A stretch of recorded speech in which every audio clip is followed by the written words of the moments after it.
Hello, world. Hello, internet. Hi, welcome. My name's Ian Dan. We are the Explorers of Elsewhere. This is the Titan Isles, our Daggerheart campaign, the third in the Elsewhere series, and this is live. Buckle in, buckos. And by buckos, I'm referring to Nate. Hello. And Livy. Hello. And Georgia. Hello. And Theo. Hiya. And Tim. Hello. Hello. Hello. I'm feeling slightly frantic, on edge. Maybe we'll just smash it through. Hello to all of you who are already in chat. Hello. Hello, Chris. We are live. And hello to those of you over on Twitch. Hi. Ooh, so we are in the thick of it. I think is the correct term for it. You have begun your journey to find to confront the world spirit, the Titan, known as Phaisa. You are some distance along your journey, and you've come into a spot of bother that is rather mammoth-like creature on frozen river shaped. It's not a shape you tend to find much in the wilds, but here we are. You have found it. Yes, we are going to be jumping straight back into that. Let's get the chores done and out of the way. If you are interested in stuff like this, thank you. I appreciate it. I appreciate more if you hit the like button, subscribe on YouTube if you haven't, follow us on Twitch if you haven't, jump into our Discord and join all of us reprobates over there where we'll be chatting and doing all sorts of lovely stuff like sharing additional art and behind the scenes stuff and just general elsewhere chatter. And if you really enjoy what we're doing, consider becoming a member on YouTube or a patron on Patreon. The tiers are relatively cheap, and that gives you access to a members only section in the Discord where there will be more exclusive secret things happening. And I wouldn't want you to miss that out, you know? Yeah. So, with that in mind, who wants to jump into episode 12? Me. I want to jump into episode 12. No, I want to jump into episode 12. You do? Well, tough, because we're jumping into a title sequence first. Oh.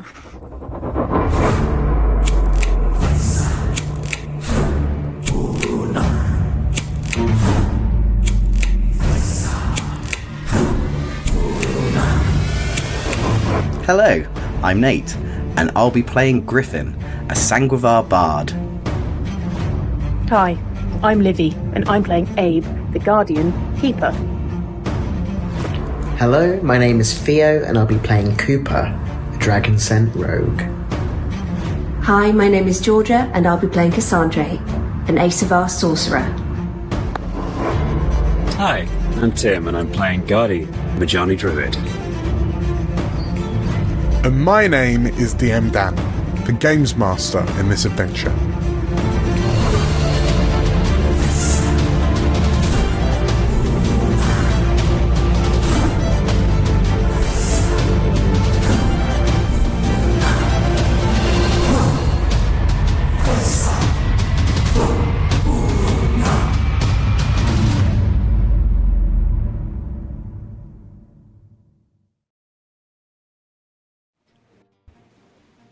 Devotion and duty are often seen as the noblest of virtues. To dedicate oneself wholly to a cause, an oath, or a higher calling is to live with purpose and clarity. It gives order to chaos and direction to lives that might otherwise drift without meaning. Unwavering commitment can forge resilience and inspire others, for there is strength in knowing exactly where you stand. Yet, such devotion carries a paradox. If your path has always been fixed, if your duty has defined every choice, how can you measure whether the cause itself is just? A life lived in service to a single purpose risks becoming blind to the wider truth. The faithful soldier, the tireless servant, the unyielding guardian. Each may act with honour, yet never pause to ask, are we doing the right thing? Under the influence of the warring world spirits, the Titan Isles are changing at an alarming rate. For the defenders of the island, then, is their fight still the same as it always was?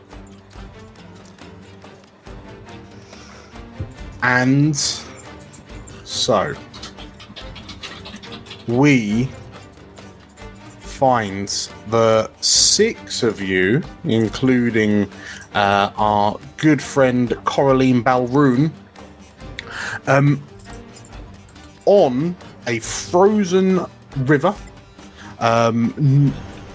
northwest-ish of the village of Riceville now. Some kind of considerable distance. You have made it some way, but unlike the relative peace of the village of Keepers, you find yourselves in somewhere significantly less peaceful. In the middle of a frozen river, confronted by what is quickly becoming a stampede of mammothorns, or shovel tusks, as Abe would have you know them. Mammothorns like fleeing for their lives away from a number of 6-legged wolf-like creatures with cruel, sharp, bony-like protrusions emerging from the backs of their front legs. And this sort of like chittering, warbling, yelping bark as they communicate to one another as they move in packs to surround these migrating mammothorns. And we find you 6 currently trying your best to take shelter around one of the rocky protrusions from the river. Cassandra and Coraline, you currently being on the rock itself, having just been blinked there by Cass, leaving your snadger to fend for itself. To add to the chaos, one of the mammothorns is currently frozen in time, thanks to Griffin's time lock ability. And so powerful the magics as it was that a mammothorn directly behind it had collided with the frozen shovel tusk and fully flipped over and landing on the ice with a heavy crash. And Gardy, as you've watched this happen, you've felt that kind of knot in your gut expand as you hear the telltale signs of the cracking of ice from underneath the mammothorn as it has collided with the ice, with the frozen river's surface. So, with all that in mind, who's taking the next turn? Gardy has his hand up from last week. No. Right, you're making all the decisions. Let's go. We were doing a week ago. I'm just going to do what I was going to do last week and hope that nothing has changed. Sure. All right. I'm a jump down off the old. I have installed Snatcher. mod, so you have to let me know if you want to get off at any Unbelievable. Yes. Can you get me off magic, please? I cannot hold. This is what you get for making me go first, Dan. Why do you want to get off? Wait, Surely you'd rather stay on. Oh, no. Wait, is it in? Is it in? Yeah. It's in. There we go. You are off. You are free. Free once more. And then I think I'm gonna just turn into a ravening pig beast. Right. Valid. Cool. What does Let that me look find like? So, like a roughly sort of 6-7 feet tall at the shoulder pig creature, but with the teeth of something that is clearly a carnivore and built for a bit more speed. Oh, let's do an evolution version as well, because I haven't done that before, and that seems fun. So that will be. Where are we? Evolve, powerful beast. I think is it powerful beast that I've got it on? Tim has seen all of the new toys that druids get at level 5. Clearly, Yes. Yeah. Get I hope it's powerful beast. If it's not powerful cool. beast, I'll have to do it again.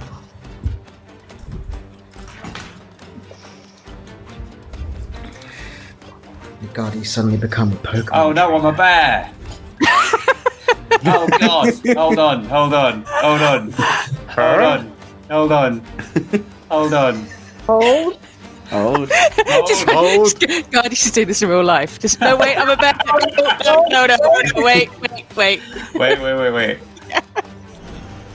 What am I now? Oh no, I'm a cat. Oh, it's tier 3. I remember now. It's tier 3. All right, we're working on it. You know that bit in Moana where He just keeps Maui's changing. just there. Yeah. Maui's just changing over and over again.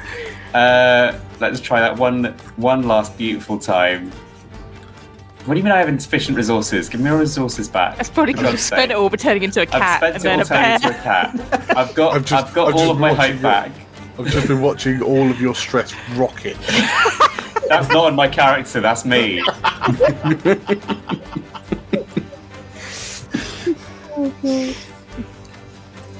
Oh, it's nothing. I'm nothing. What have you turned into? I'm a great predator. I thought I was, but maybe I'm just nothing.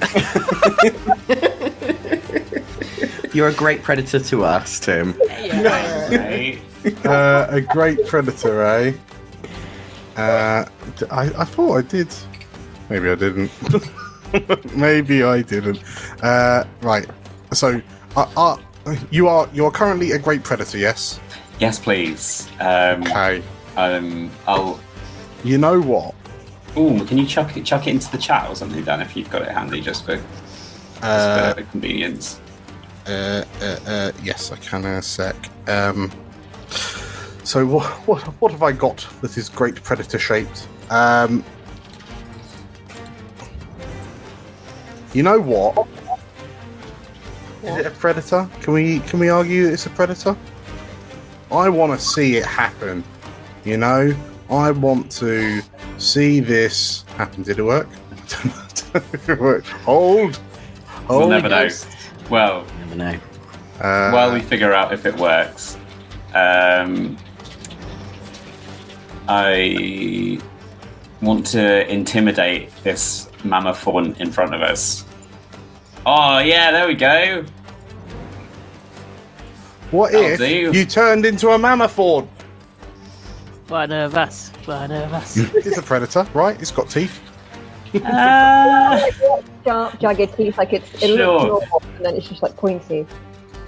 I could turn you into. Okay, Hamlet. I mean, I could tell you what. Why don't I turn you? Can you snatch me? Yeah, Snadger.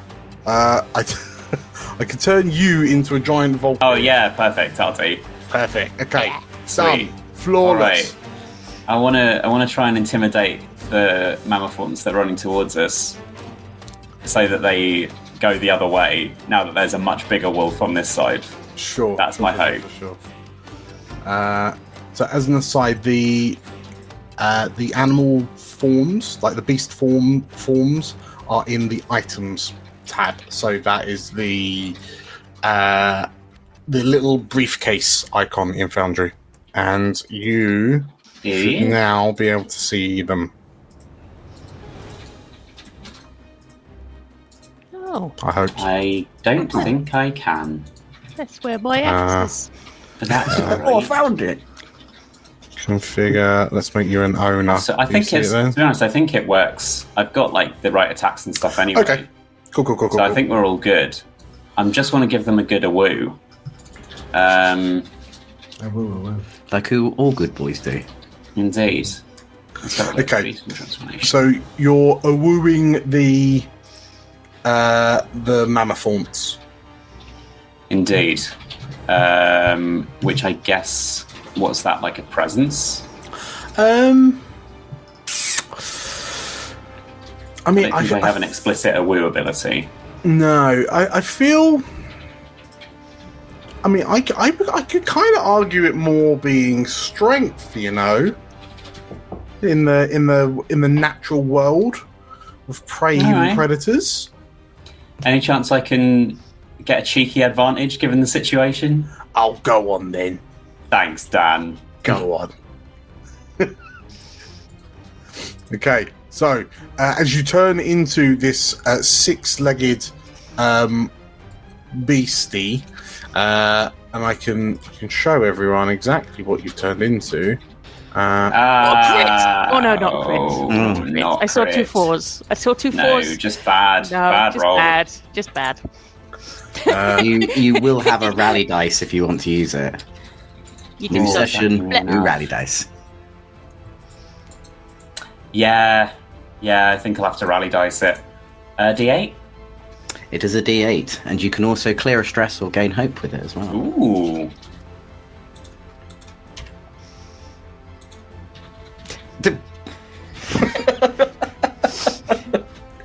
Oh, wait.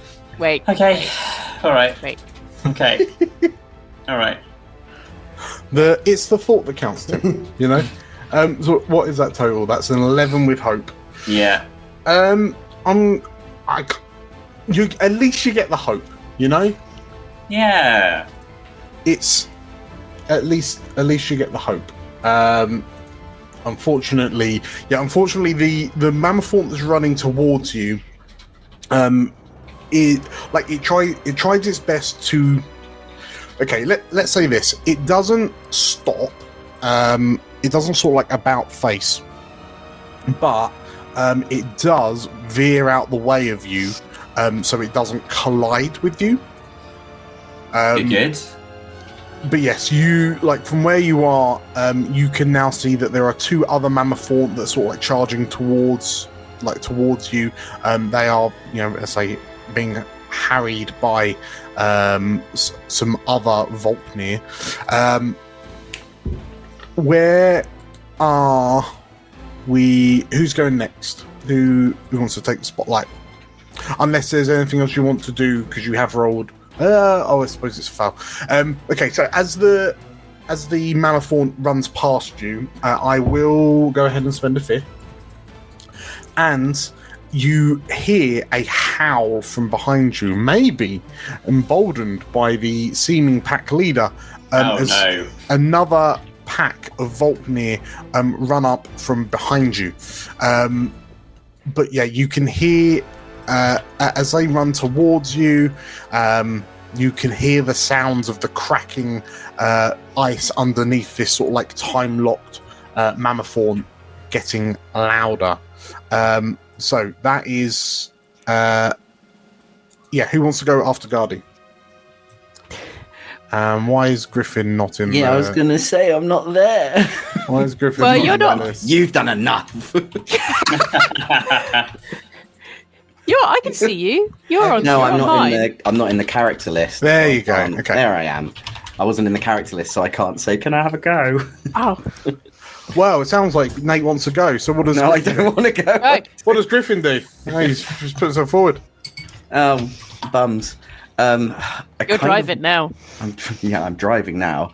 I kind of want to save this snadger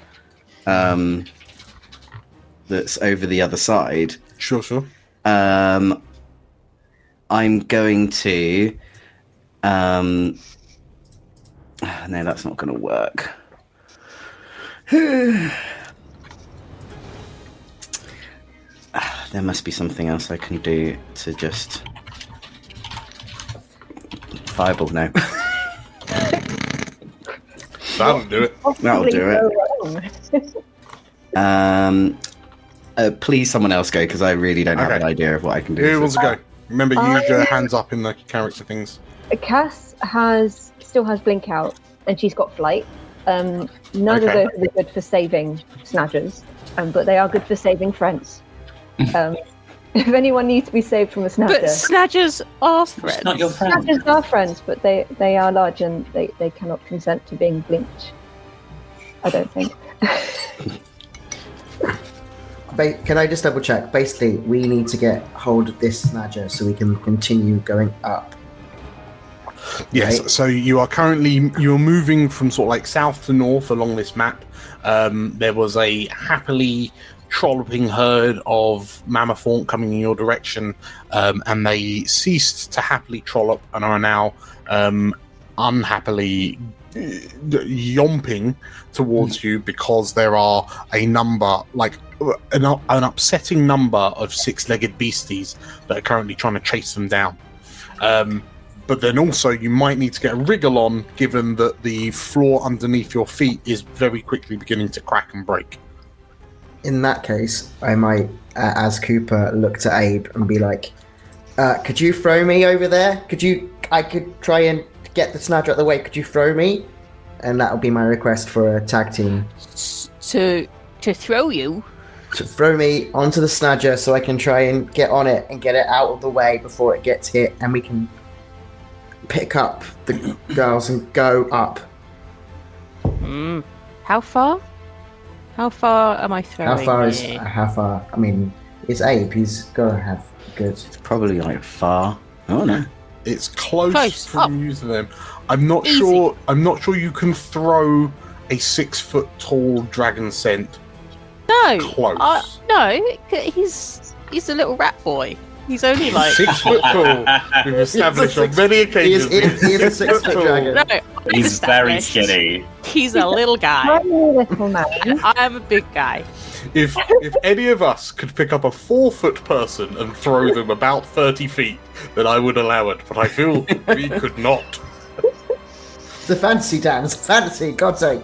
I will meet you halfway and say, if you get within very close, you can launch Cooper, or if you use the large giant Vulpir in the middle as a trampoline like a of hop. sorts.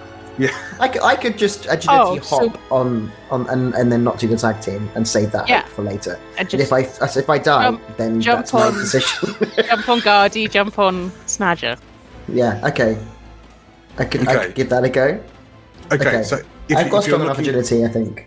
Okay, so yeah, you could absolutely leap. I think you could absolutely leap because it's only like very close range to Vulpir Guardy, and then Guardy is basically next to this frozen in spot like snadger that's making a sound like a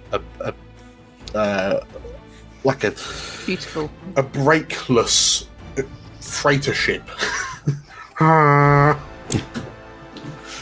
So yeah, agility's hop to Guardy, and then you can just like hop onto the snadger. That's absolutely fine. May I assist? Right. Okay. If you want to assist Guardy, that will spend a hope, and then Cooper will get advantage. Yeah, I would like to do that, please. Okay. Okay. Try and Right. fling you up there a little bit. Nice. Agility with advantage then. So let's roll. Oh, it's a crit. Oh, thank God for Oh. that. Okay. So Big Snazzy. crits. So Cooper, you absolutely ace this as you like Abe, as you kind of maneuver the snadger to give like the back end like a big bomb swing. That gives Cooper enough kind of velocity and momentum to kind of clear the gap past the front of you, Griffin, on your snadger, and then you land. How do you land on? Guardy, are you positioning for Cooper to land on your back, or are you sort of like grabbing his leg by like your mouth and then flinging him on? Depends what he's trying to do. I think probably I I'm think just if like I kill a helping critical, you. then Like I think I'm like shoulder rolling you across to Sure. you keep your momentum up. Okay. In which case, we watch then as Cooper flings from snadger to Guardy. Oh no! Now you're stuck. Help! There you go. Hold. Right. Be the From Snatcher disaster. Cooper to Guardy, and then from Guardy onto Snatcher. Why are you being annoying? Onto the other snadger. Right, I'll figure that out in a sec. Cool. I feel like my keyboard's not working. So you've successfully done that. Cooper, you gain a hope if you haven't already taken it. And play stays with you as Cooper lands. Cooper, do you want to carry on, or do you want to pass it over to Griffin, who would like to step in? Well, all I was going to do was get the snadger out of the way. Okay. Just bring the snadger towards the group, so at least then we're in a group, so whatever we plan to do next, we're doing as a group. Sure. What ability are you thinking of using for that? I guess I've got onto the snadger as the driver, so I'm just going to try and coax the snadger as much as possible to as I drive it. So I guess it'll be maybe a presence check. Okay. Sure. Yeah, that sounds about right. Roll me a presence. Okay. Standing presence.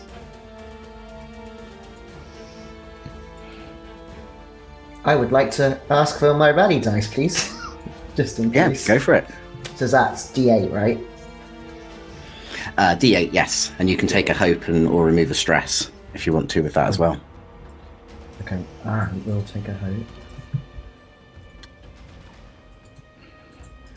Doing so well with these D8s, I'm so sorry. Okay. But I will take a hope with that, so if in case we get for next time. Okay. 11 with fear. No one can hear Griffin's songs over just the absolute bombardment of hooves. The honking. It's like shovel cracking toss. eyes. There we go.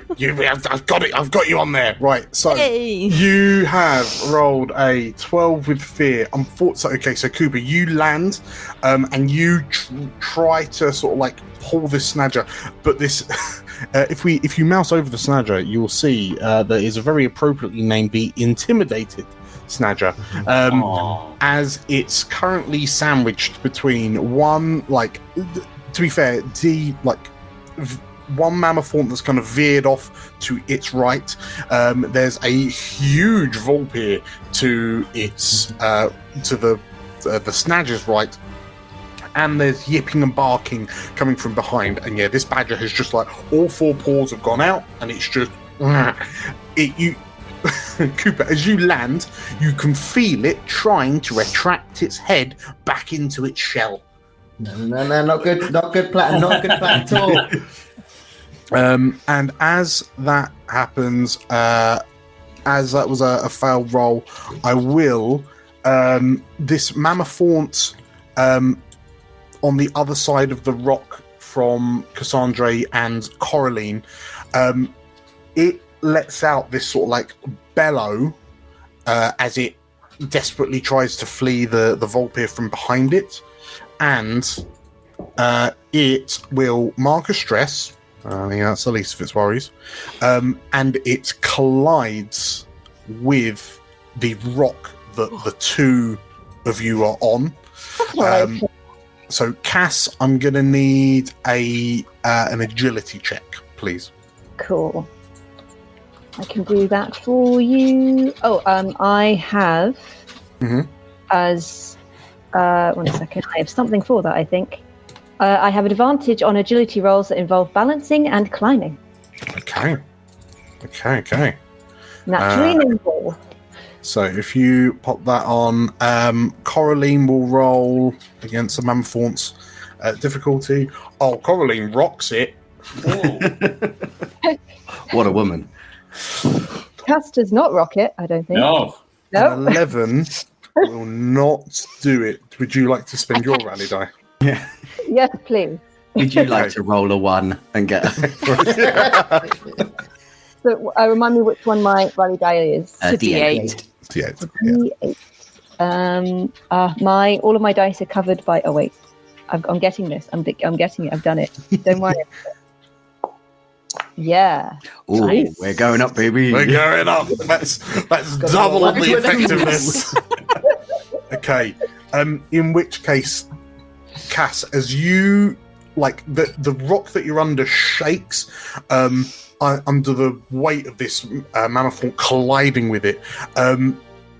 and like Coralie manages to sort of like spin on her heel and grab purchase, and she like reaches out towards you, but like your hands just miss as you teeter and tumble backwards. I will allow Abe an agility roll. Can I cast fly in that case? You can, I yes. would prefer to fly than let Abe catch I you. will fly. Hasty. Abe's just there, like, she'll get here one day. Gotta come down sometime.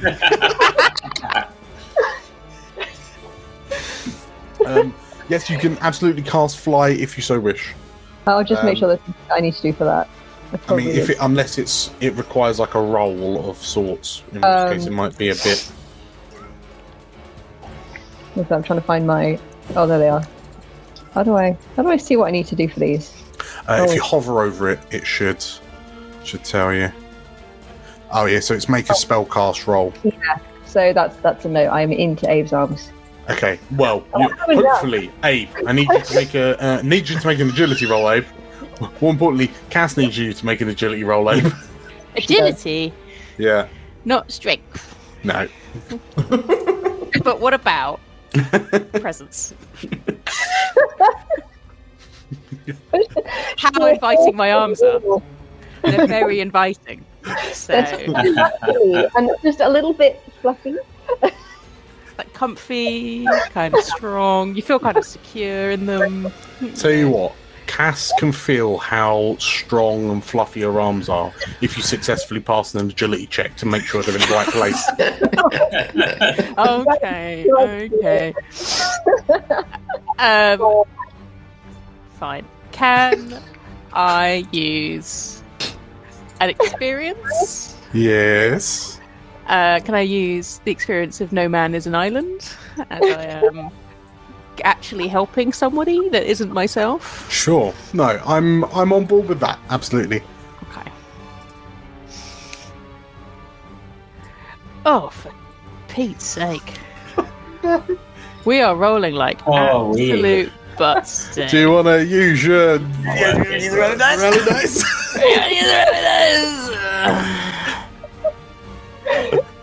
The good news, Nate, is none of us will have to remember. Well, we get there. None of us will have to remember if we've used our rally dice or not. Yeah. 14. Okay. Is that 11, 12, 13, 14? 14. On a D8, we've done a 1, a 2, and a 3. Unfortunately, as you go to reach out for Cass, the angle is such that she slips away the wrong way, and I will on a 11 with fear. No, it's more than that. Oh, it's a 14 now. It's a 14 with fear, 14 with fear, and a 13 with hope. Okay, so Cass, I will say off the back of your fail with hope, as you've fallen,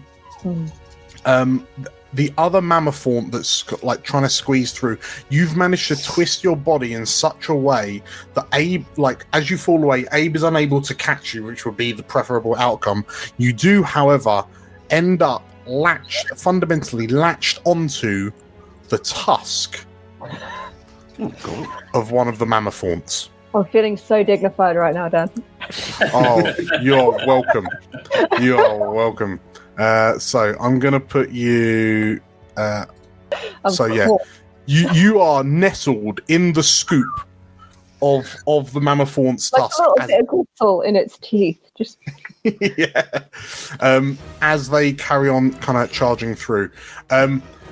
Griffin, we will get to you, but we've rolled with. I'm happy waiting. Just glad to be here. So actually, because these were all reactions, weren't they? So, okay, that's the end of my turn. So now, Griffin, Hello. what do you do? I am going to, seeing what Guardy's doing, Griffin is going to cast Illusion. So I'm guessing these wolfy creatures are around about the same size as us, pretty much. Yes, Obviously, besides from Guardy. Yes, huge. these six-legged Vulpir are like small horse, like they're big they're too big for wolves, but they're almost like small horse-sized. Okay. Like you've seen 6 of them already take down a mammothorn, right? Like claw it down, off in the background. But okay, because I can create an illusion, but has to be like the same size as me. I see. So I've got to do a spell check. Oh, if you want to do a team up, I can also do that, and we can make an illusion that is the size of 2 people. Just in a trench coat. 2 wolves in a trench coat.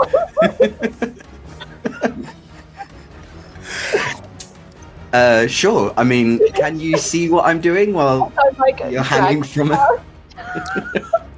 Well, I think so. Currently, hang on. Let's like this is quite undignified, Cass. But yeah, you're kind of like rattling around in this spoon-like scoop of a shovel-shaped tusk, and like you're bouncing up and down as this mammothorn sort of like running around, sort of like waving its heads to try and kind of bat away any Volpir that are kind of coming around to the sides.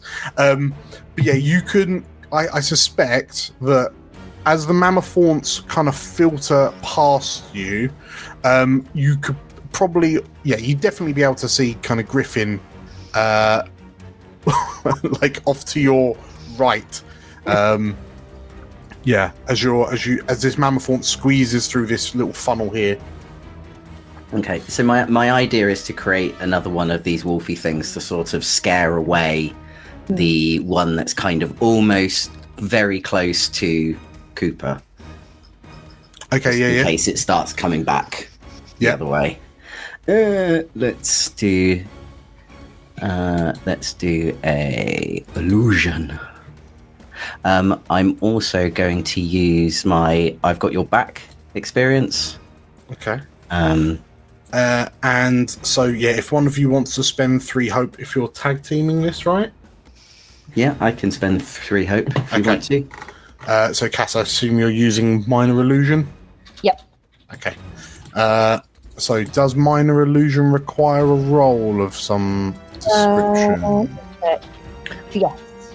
Okay, in which case, if you both roll your spellcast rolls for your respective illusions, as Griffin has spent the hope, this will just take the highest result.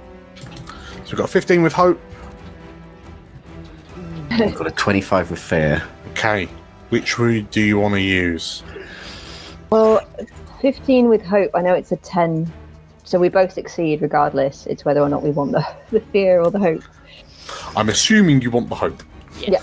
Yeah, let's go with the hope then, because mine was a 14, so... Sure. So I was having a little read of this as well. You actually both gain hope. So Nate, if you just drop off 2 hope from your total. Nice. And then... once... Okay, so what is this illusion that the 2 of you have cast? Big dog. Big wolf. Big wolf. Dog. And where is it? Is it like to the left of Cooper, fundamentally? I would say actually more to the left of Guardy, so then it looks like a pack is forming, and hopefully to sort of get the shovel tusk further away. Okay, so you're hoping that this shovel tusk will kind of go more in like this direction. Yeah. Okay. Cool. Okay, so in which case you successfully cast this illusion. The mammothorn kind of veers off to the side, and at it you watch as it kind of starts to go up the banks of the river, but they are rather steep, rocky, kind of now slippy inclines, and you watch as this mammothorn goes up, tries to sort of like run along the side of it, like when you see really fast cars kind of going along not flat surfaces, kind of sticking to the edge, and one of its giant feet slip out from under it, and you watch as with a trumpeting roar it slips and crashes to the ground on top of a number of the Volpir. Nice. So two of them are squished under its massive bulk. And this mammothorn crashes to the frozen river's surface. However, I will spend a fear as the ground underneath it also cracks at its large, heavy bulk. Very good. So it's still officially Griffin's turn. You've rolled with hope. Do you want to keep the spotlight, or does anyone else? Do we want to pass on to Guardy? I'm happy to pass on to Guardy. Okay. Go, Guardy, go. I'm going. Okay. So I'm gonna have a little sprint across, and I want to do a sick leap and grab and try and pick Cass out from off the mammothorn. Nice. Okay. With my slobbering jaws. Amazing. Which ability are you using? Would you take agility? I will happily take an agility. Have you got any Vulpir-esque abilities we can use? I sure don't. Okay. So I'm just rolling the dice. Okay.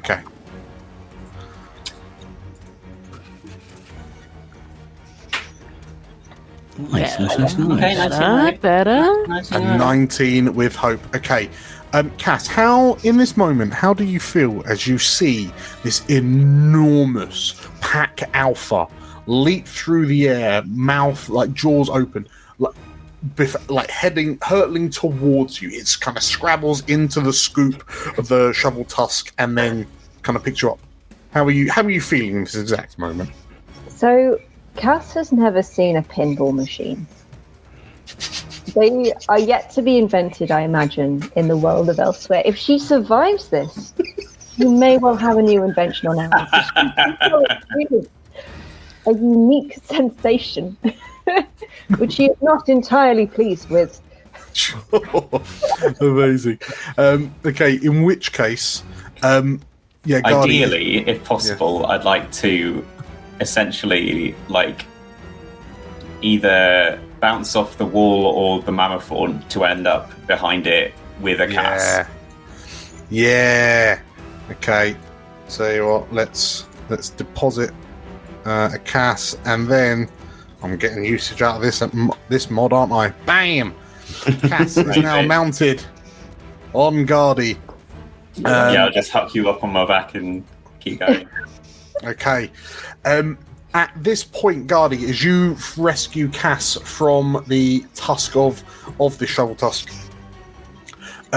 between the six of you, Cooper and Griffin, you note that there is a bit of a straight line through these mammothorns out, to the river behind them, and the ground underfoot, the cracks are growing bigger and bigger as as the weight of the mammoths, the mammothorns increases.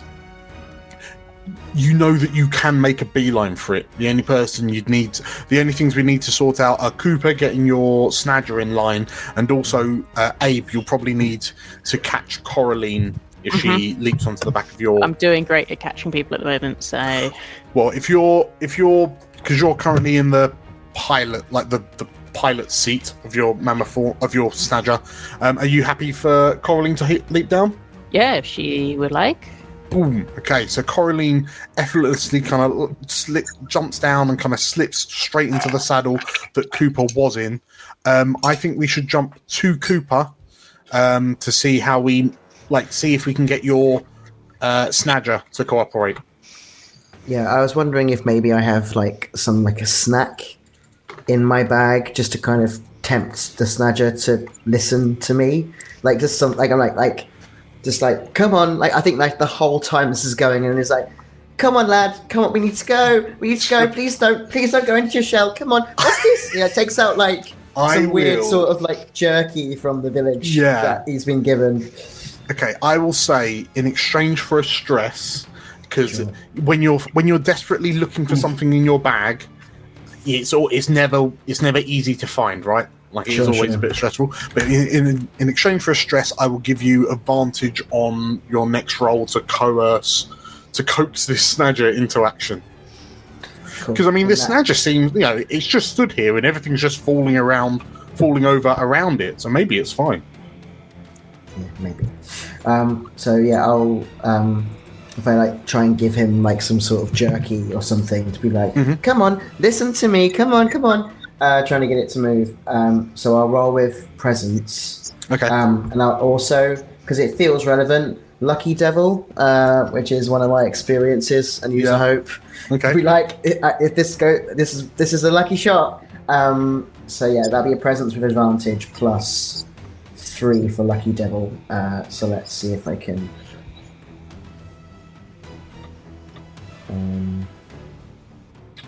Cool. I Lucky Devil as well. So hopefully. Nice. Nice. Okay, very good. Yes, you absolutely. What is it that you've reached? That you've pulled out a bit of some sort of jerky. Okay.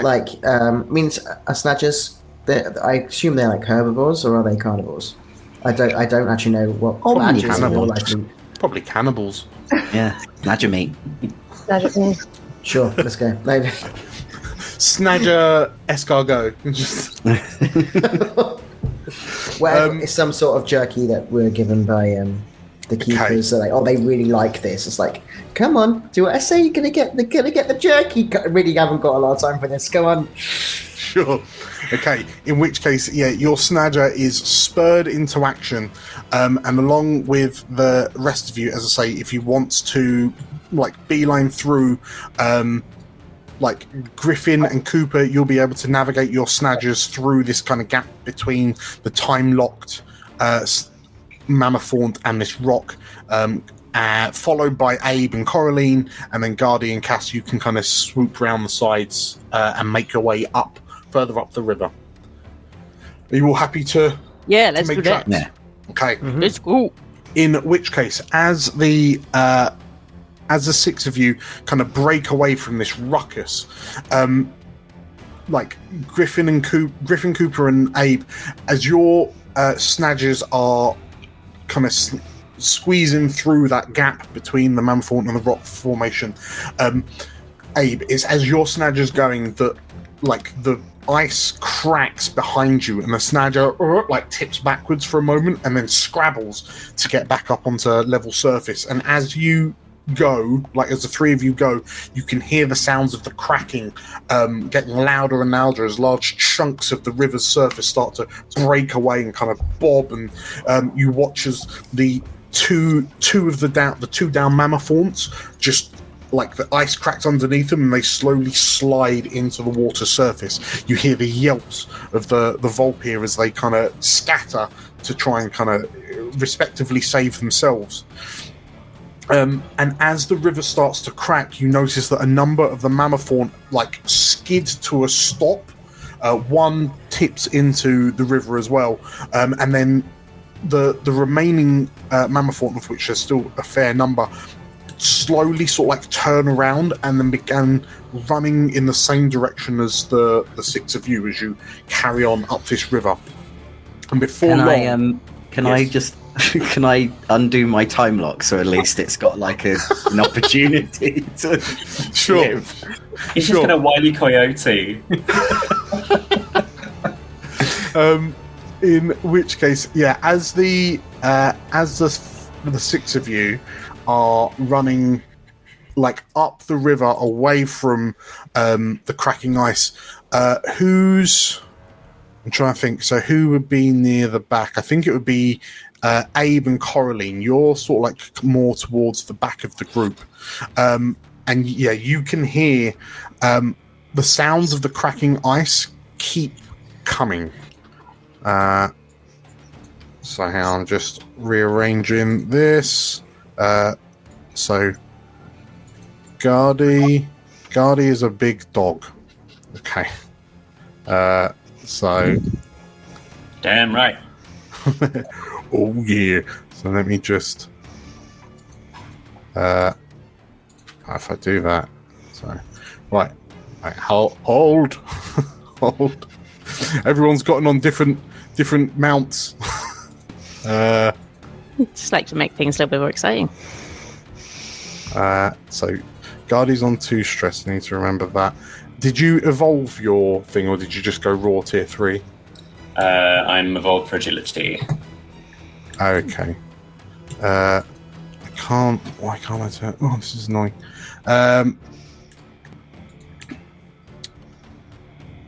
Okay. So you what? Let me just pull you all in.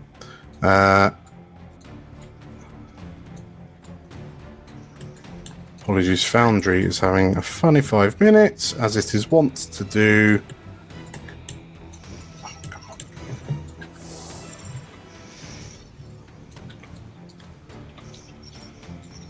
Let's move that one there, let's move that one there, that one there, that one there, one there.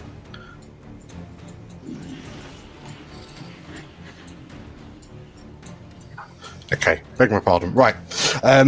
So, as you continue running up the river,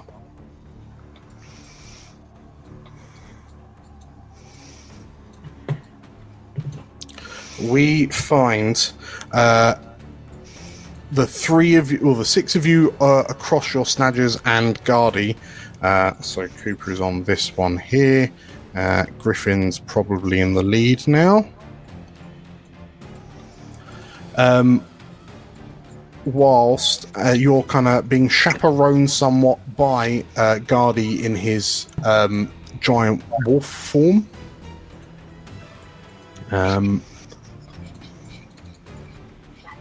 Which is not letting me update your image. So, well, we'll use our imaginations. Yes, as the 6 of you are running up this river. Oh, it's sorry. Foundry's had enough of you all, and it's just logged me out. What is this you're asking me to do? Foundry has had enough of your shenanigans.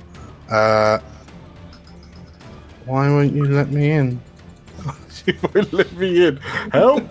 Oh no. We're making sure it's you. Thanks, Windows.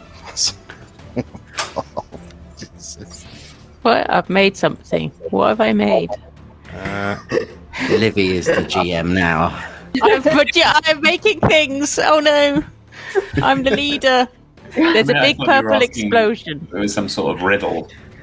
Like, I'm making something. Like, what have I made? I don't know what that is. Go away. No, the joys of... Oh, it's gone now. It's fine. You fixed it.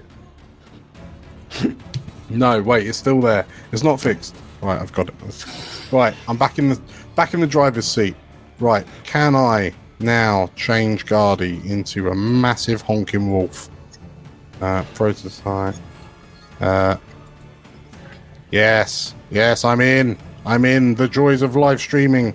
You are Wolf me. You are PC, a beast form. The joys of live streaming, folks. The joys of live streaming.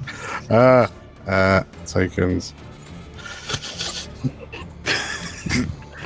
Lightning fast. Right, you are 3x3. Boom, boom, boom. That didn't update. Why didn't update? Okay. It's okay, Dan. We all know. We know you're a big... Who wants to go first? Give me an opportunity to fix things. This is fine, isn't it? We're just having a nice little stroll with our new friends now. This seems acceptable. We just make our way all the way. Yeah. Like this. Nothing bad has happened. We are a mouthful now. If you are all of this assumption, I will spend fear. And you all die. And one of the packs of Volpir launch forward. The music stops.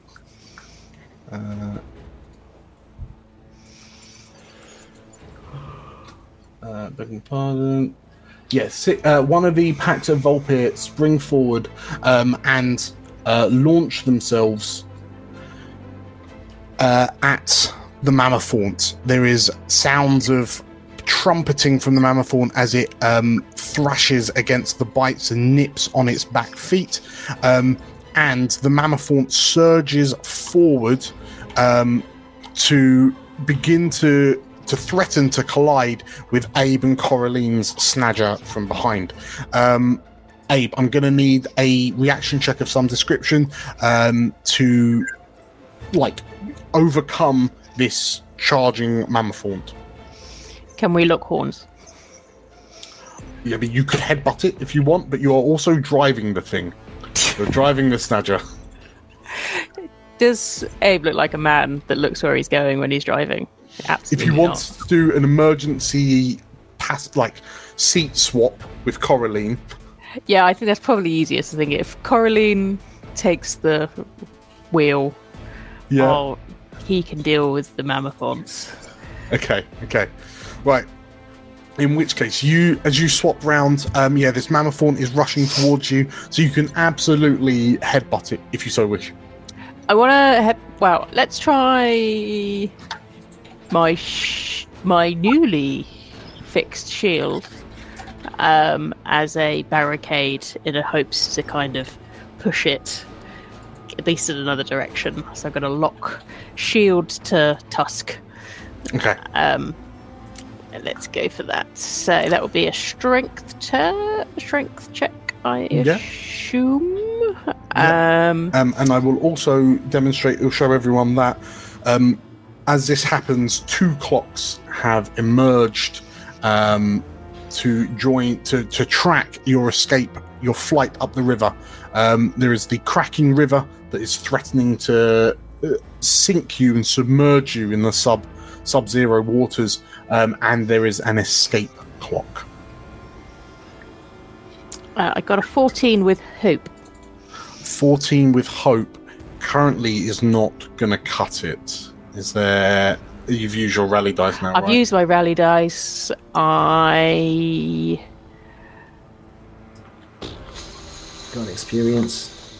Not really. I mean, I have advantage on rolls to traverse dangerous, navigate harsh environments. Which I would argue this is a very harsh environment. I would also argue you're no longer piloting this Snadger. Yeah, but what is more harsh than a big thing coming at me? Unfortunately, at least you get your hope, but a 14 will not cut it, I'm afraid. No worries.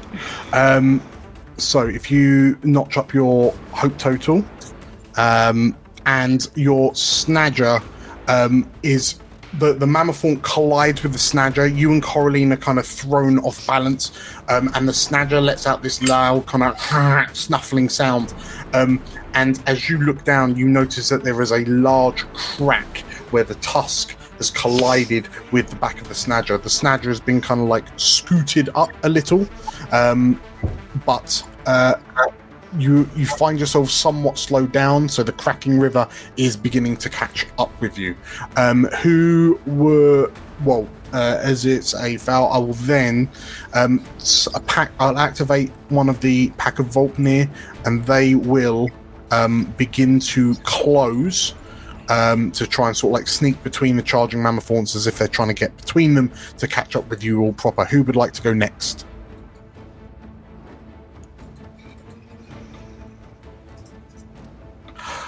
In which case, I will spend a fear. Go! No, go!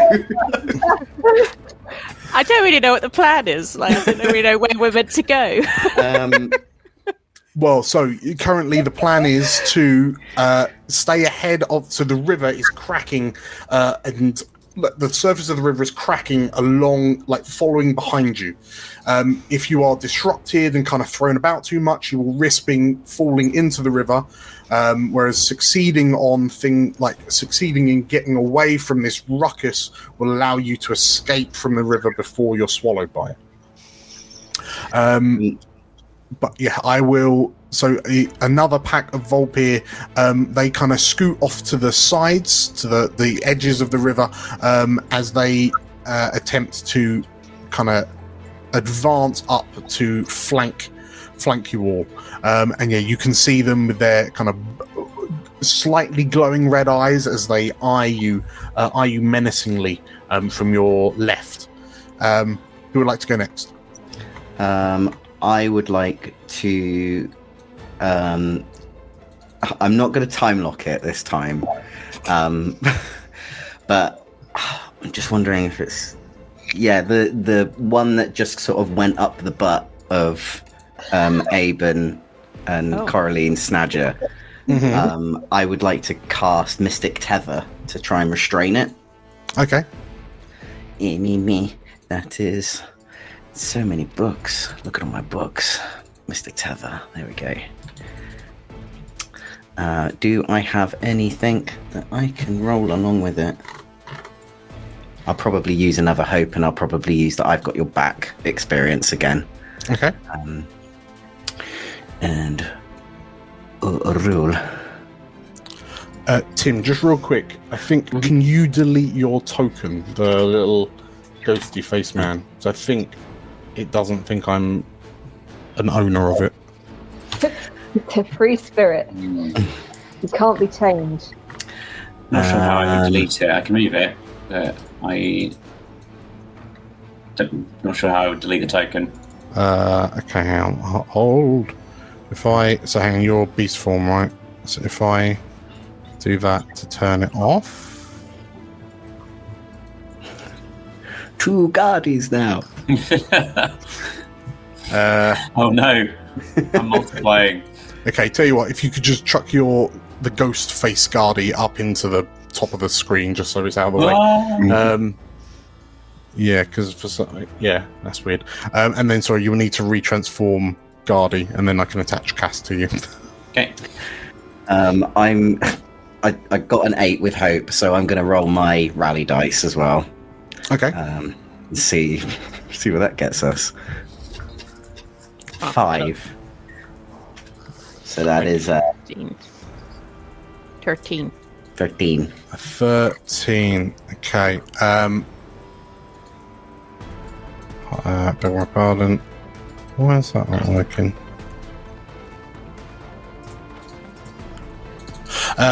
Okay, so sorry, what was it you're doing? Sorry, I'm trying to fix the stream. I don't know why it's going weird. So I'm trying to restrain the mammoth that went up against Abe. Yes. And I've rolled a 13 in total with hope. Do you know what your spellcast roll? That would have been added to it. So no, sorry. Do you know what the success? I think it just says. It just says on a success, so I'm guessing it's against the difficulty of the creature. Yes. Okay, so yeah, as you go to kind of grab the mammothorn, they're kind of thrashing around in a panic a little bit too much, and it doesn't, like, the magic doesn't take. Can I do something? Yeah. Can I use my adaptability? So when I fail on a roll that utilizes one of my experiences, I can mark a stress and re-roll. Oh yes, you absolutely can. Nice. So I'll still add the rally dice onto it, if that's okay. Yeah. But I will re-roll. Where is it? Which one is it? Oh no, so many books. What have I got? So many books. That one. Mystic Tether again. So it will still have... would that still have the experience on it if I re-roll it? Yeah. You're just re-rolling the duality dice. Cool. I'll take off that then. Roll. That's a 19 with fear. Okay. A 19 with fear plus the 5 from your roll? Yes. Plus the 2 from my... Okay, 24. In which case, so I will gain the fear from that, and you are so it was a... Mystic Tether is like the time lock, right? No, Mystic Tether just restrains a creature rather than locks them in place. Gotcha. Okay, in which case, as you tether down this mammothorn, what do your tethers look like? They just look like sort of red like red glowing rope in a way. Okay, in which case these red beams kind of emerge from the mammothorn and lock it in place, and as it comes to this like sudden stop, you hear what are almost the sound of like fleshy skittle sounds as the Vulpir that are in full pursuit behind it, being on such a slippery surface, are unable to stop, and they collide with the mammothorn, and you hear it trumpeting as it disappears as it's locked in place, kind of disappears behind the pack, and the a number of the Vulpir peel off to like slow down to kind of feast on it, but before they get a chance, the river catches up with this mammothorn, and you watch as the beast sinks into the river, and the Vulpir kind of peel away, not wanting to share such a chilly bath, and as they kind of yip and yap and return to carry on with the fight. That distraction has given you some reprieve, so a success with fear is 1 mark on the escape clock. Wee. So, who would like to go next? I will go, but I'm not driving the thing. Can... I always forget her name. Coraline? Coraline? Can Coraline make a right... Can I rally Coraline to go for a speed ahead? What would you like Coraline to do? And you fundamentally have access to her two experiences: battle tactica and arcane manipulation. So she can spend a stress to add, one of those to the roll. Yeah. I really just want her to just start moving. Sure. We just need to get moving. Okay, we'll tell you what. If we're giving kind of Coraline a turn, she will spend the stress to give herself a +2 to her battle, like using battle tactica. As she looks at how these creatures are yomping around, she's gonna go ahead and roll. So she'll roll an agility. So that's +2, and then another 2 for battle tactica. Nice. Boom. Okay, so she rolls a 23. So yeah, she is able to maneuver the snadger and kind of gallop it ahead to help lead Griffin and Cooper on like a route through the mammothorns and away. She doesn't roll with hope or fear, so that'll just be 1 success on the clock. Cooper. Yeah, I following on from that example, I want to try and get the snadger to as far away from the back as possible. So just try to get forward. What should I roll for that? You tell me. I think, I'm still like riding the snadger. I guess by this point the snadger knows that he needs to go forward. So it's not like I'm convincing it, it's just handling it. So would that be charm or would that be control? Because finesse would be control, but then am I charming the snadger at this point? Probably not, because he is moving. So I would argue finesse, which is my better. I think I can accept the argument for finesse. Okay, cool. I will roll with finesse then and hope that works. Yeah, let's do that. Roll. Did that roll? I did not see it roll. That's a 14 with fear, unfortunately. Okay. How close are you to me? Pretty close. Pretty close? How pretty close? Close, in fact. Are we close? I'm going to spend 2 hope. When an ally, as a support tank, when an ally within close range fails a roll, you can spend 2 hope to allow them to re-roll either their hope or their fear dice. Okay, so Cooper, you can see that you have rolled a 1 and a 9. Would you like to re-roll the 1? Reroll your hope. That's pretty good. Sorry, I can't see it for some reason. So, what? Do you just roll a d12 and see what happens? Just I can re-roll it for you if you Thanks. trust in the system. Yeah, sure. Okay, if you want to re-roll, yes. Boom. Oh Jesus. No! I can't see it, so I'm assuming it's One. very You bad. got another one. Oh, great. That's great. Very bad, yeah. Okay, so yes, your snadger has it has evolved from an intimidated snadger into an unamused snadger. So yes, it's just kind of lolloping along, far too much exertion and activity, and Cooper, as you delicately trying to lean to one side to get it to shift, it just kind of keeps on going in the same. Presumably, it doesn't want to go and overtake the large Vulpir, but it's like following in the tailwind of. But yeah, that is unfortunately not going to do it. And the cracking river begins to catch up a little more.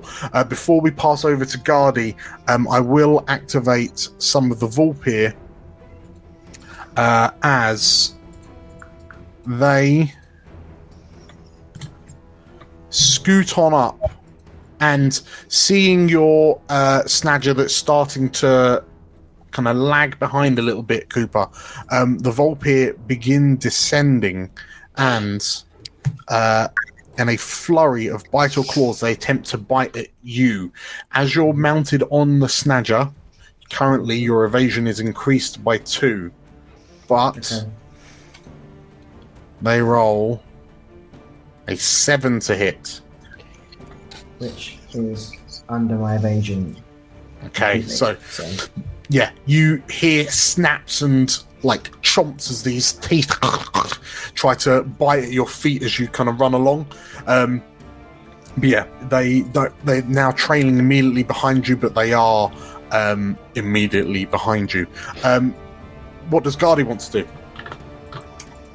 It's time to start fighting some wolves, I think. Okay. Given that they've... Can I sort of slip back to where the wolves are without too much of a ruckus? Cool. Yeah. Am I also there? You are currently on the back. You're being carried. You're pulling a Princess Mononoke right now. Sick. I've regained my dignity. I'm just gonna maul some wolves. Okay. Beast attack, go.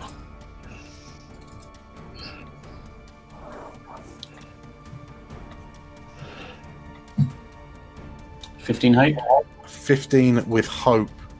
Something over a 14. That might be it. Will not hit the Vulpnir. Ah, no. Oh, no. In which case, as you kind of snarl and bite and swing and snap, the pack of Vulpnir kind of scoot around and kind of yip and yap. They look at you, they kind of prance back, somewhat confused as they're running along, as you see their ears kind of go flat as they're wondering why this kind of large alpha-like beast is attacking them. But then they begin to realize that something is perhaps... Well, actually, you've rolled with hope. So they don't realize why you're attacking them, but they cower away from you slightly, but you're unable to deal any damage. So you take your hope, and then in response, the pack from the left-hand side comes scooting on in. Pincer movement. And as they catch up, they will gnash and bite at Cooper's snadger, and they've rolled a 16 to hit. Cooper? Yeah, that. Nope, it doesn't hit me. My evasion is 17. Whoa. So without being on. Okay, in which case you pull your foot up as 6 more Vulpir emerge from the rocks to your left. Oh, exciting. Okay, who would like to go next? Can Cass? Yeah, absolutely. So the wolf that just attacked Cooper. Yeah. Which one is it? All of them. All of them. Realistically. Yeah, of course. Cass would like to cast. Let me see if I've got it in my overload. My loadout. Yes, chain lightning. Nice. Yes. Okay. Zap them all. Zap them. The all. wolves. Mark 2 stress to make a spellcast roll, unleashing lightning on all targets within close range. Am I within close range of these creatures? Of both packs. Yes. Is it just like at all targets within? On all targets within close range. Okay, so you can choose. Are you choosing to who's zap the chain. Mammothaunt? Do you want to zap the Mammothaunt as well, or just the Vulpir? Just the Vulpir. Okay. Yeah, poor little shovel tusk. He's just living his life. No. Oh, to be fair, it did roll me around. Well, if not that one, then one that looked very similar did roll me around. No, amazing. You can absolutely target the Vulpir. It will. There's 12 of them within close range of you. Cool. So, targets you succeed against must make a reaction roll with a difficulty equal to the result of your spellcast roll. Targets who fail take 2d8 plus 4 magic damage. Okay.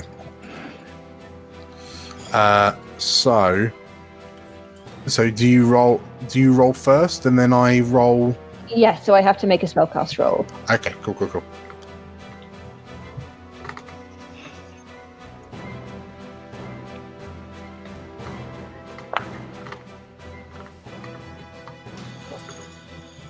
I don't think that does it. So an 11 with hope. Is not going to cut it at the moment. Have you got anything that allows you to re-roll or add or? I don't think I. Give me a second. Let me look at my bits. If I thought about it, I would have assisted before. But... Yeah, I don't think. Where am I? Sorry, I'm having trouble finding all of my bits. Where's my experiences? They're beneath your. Under your portrait. Scroll down there, tucked away under there. That's what I'm doing. I was going to say, you cannot stop me. Okay. Because the ex, she's totally over, just got attacked by a wolf. She's very completely fine about that. If you want to spend a hope to retroactively put you cannot stop me, and that'll take you up to a 13 with hope. Tim, if you want to retroactively spend a hope to give Cassandra advantage. What if I made it into a tag team instead? Or you make it into a tag team. And we do some sort of cool lightning attack. It's going to be amazing. Just for the vibes. Yeah. Okay, so in which case, Guard, if you spend your 3 hope. 3 hope? Blimey, this economy. Alright. And then I do a duality roll as well, do I? So what is it? What are you bringing to the tag team? Are you nipping and clawing? Yeah, I guess so. Just trying to make sure I get her in good range of wolf electrocution. Okay, so if you roll an attack roll, again you can spend hope to bolster with experiences or so on and so forth. Also, bear in mind, everyone, I think I've turned off the hope tracking automation. So whenever you need to spend or gain hope, you might probably have to do that manually on your character sheets. Just I think the hope's not been going down. Fair enough. Nice. Okay. 19 with hope. A 19 with hope. That is a success. So both of you can gain a hope back if you're presumably going to use Guardy's 19 with hope.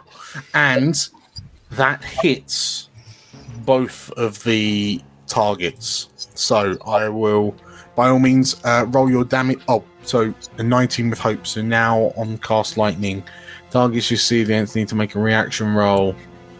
So I do the chain damage. Oh wait, no. So you do the. Okay, so now I do it. A reaction roll. Roll with the difficulty with the equal to the result of your spellcast roll. So what was the 19? Equal to 19. 19. Okay, so the Volpir towards the bottom. Yeah. They failed, and the Volpir towards the top also fail. So, they're both going to take 2d8 plus 4 magic damage, and then Guardy, if you roll your damage and we add it all together. Amazing.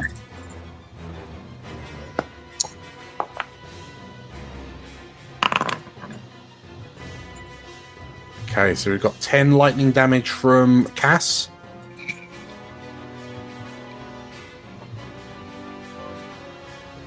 And that roll? Where did that go? Oh, 15. 15. Okay, so as an aside, Cass, if you want to, you do have volatile magic. Let's just have a look at that. So you can spend 3 hope to re-roll any of your damage dice, if you so wish. You rolled a 2 and a 4 as an aside. I might. Yeah, one second. I've got enough hope. Okay. So I might as well. So I just re-roll the attack. Yeah, that's it. So it's 3 hope to volatile magic, so that will drop you down to 3, I believe. Yeah. Okay, so oh no. Yeah. Oh no. Yes. Oh. That's a thought that counts. Okay, so you've rolled so 7 plus 15 is 22. So yeah, Guardy, as you sort of leap into the Volpir, you your claws and fangs go flying. There's lightning blasts coming off Cass on your back as you slide under the Mammothorn and attack the other group. A grand total of 22 damage is major damage to both hordes. So 2 Volpir from each pack are slain as the 2 of you kind of tear into them. And I will tick up the escape clock by 2 on the back of that success with hope. Nice. Who would like to go next? If no one has anything, I could go. Yeah, go on. Go for it. Go. How far is that group behind us? What, the one trailing right? Yeah, trailing behind us. They are realistically far. They were the ones that went to nibble on the tethered Mammothorn before it took a dip. I'm going to cast Fireball at them. Don't get too excited. Rolls have been... He's excited to break it in Rolls some have way. been dog poo. Only good things could come from this. Let's see what I've got to do again. Fireball, I've got to cast a spellcaster roll. It is that book. Yeah, let's use one more experience. I'm going to use my knowledge of arcane magic to get experience in there as well. Roll. It's a 16 with hope.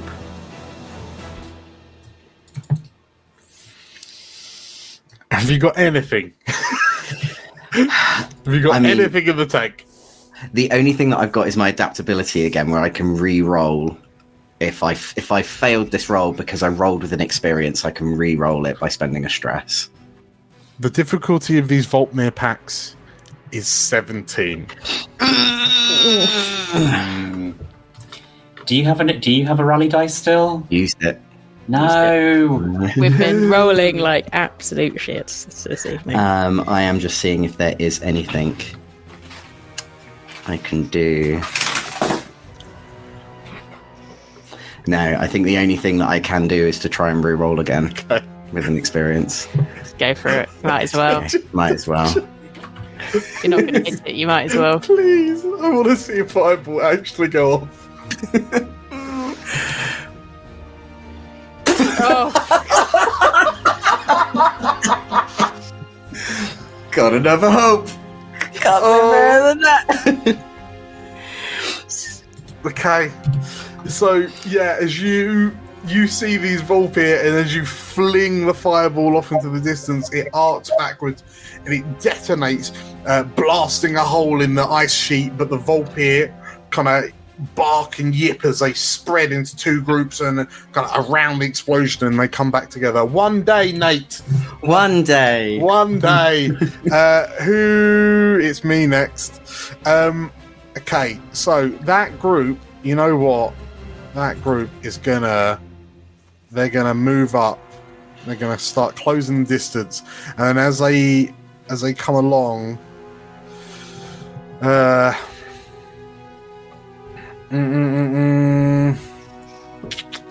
I'm gonna spend a fear, and the four that have just been one of the groups that has just been mauled by Guardian Cass is now going to nip at Griffin and his Snadger. So Griffin, you get +2 to your evasion. It does a 17 hit. If it's a +2, it's going to hit. No, as in 17's with it. Oh, 70. Yeah, that would make it 50. Okay, 15 for me. Okay, in which case, as your attention is focused on the trajectory of the fireball, you are nipped for 14 hit points, 14 damage. Okay, so that's major damage. I'm going to spend an armor slot to make it a minor damage. Okay, and I keep making it, please. I don't know what that is. Put it over there. So as the Volpnir kind of bite at you, and Griffin, you're almost kind of pulled from your saddle slightly. I will gain an additional fear, and then spend that fear to tick up the cracking river clock as they kind of slow down your Snadger slightly. Who would like to go next? I'll go. If Go, no Cooper, one go. else wants to go. Mhm. I'm just gonna, my Snatcher's not really moving, but at least she's moving forward. So I'm gonna try and shoot at the wolves behind me. Okay. I think that's the best thing to do. So, at least if they maybe stop attacking me, I can get the Snatcher to go forward. So I'm going to use my crossbow. And I'm going to use excellent aim because I am very good at aiming at things, even on the back of a Snadger with no driver. It'll be fine. So I'm going to do that. And yeah, we're going to roll. Oh, Jesus. Roll badly. So, again. What were you trying to do? Trying to shoot the wolves behind me. Would you like some sort of tag team, possibly? Yeah, that'd be great, because I only need 3 more points, I think. I don't know what I could do. Another fireball, probably. Do it. Doing another fireball. Just roll, just go. It's a 60 with hope. Again! Wait, what is that one? I mean, this is the last time. This is the last time I can do this. But I really want the fireball to work, so you can re-roll either your hope or fear dice, and I will spend the last of my hopes. What was the biggest one? Do we know? Your hope was 12, but your fear was 1. Yeah. So you Okay. probably want to re-roll your fear. I'll re-roll fear then. So in the chat, if you click where it says like 16 with hope, and then it's got the formula breakdown underneath. Yeah. You can click that, and it opens up, shows you the dice. You can click on a dice, re-roll it. Right. I will re-roll my fear. It's a 9. Yes. Nice. Finally. Okay, there we go. Easy. Thank 24 you. with hope. That is a hope for both of you. So Griffin and Cooper can go up by 1. And yeah, please roll your crossbow damage and the fireball damage. Yeah. D20 plus. On a success, hurler sphere within very close must make a reaction roll. Okay, so this pack at the back here, I'm gonna do a reaction roll. I'm gonna give him disadvantage because it's on slippy ground. So that's a 5. They have failed. Thank goodness, the disadvantage. Yeah, could have been a 20. Oh my God.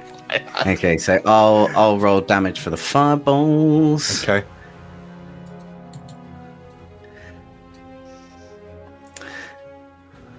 Voice. So 34.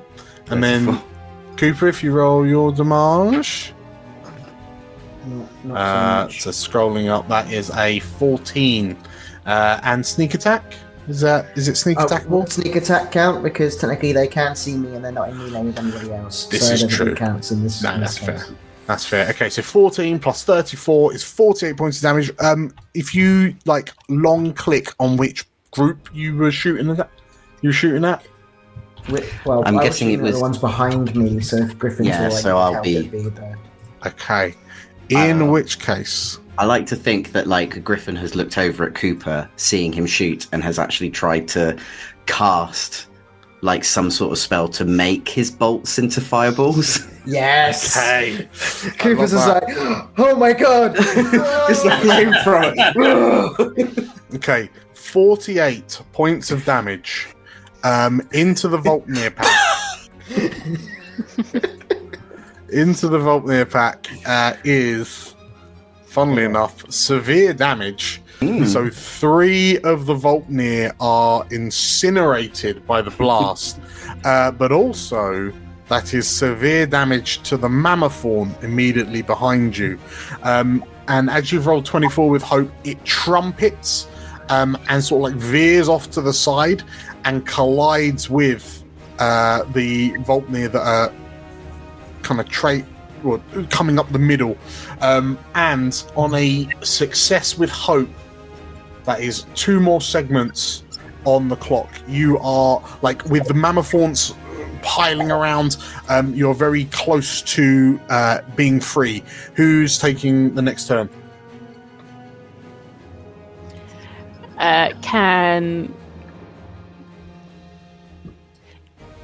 Can my little bald mage, Coraline, Yeah. can she make a roll for us so she can keep moving, please? And or I will swap places with her and she can zap some people. Not me. Well, she will. I'll tell you what.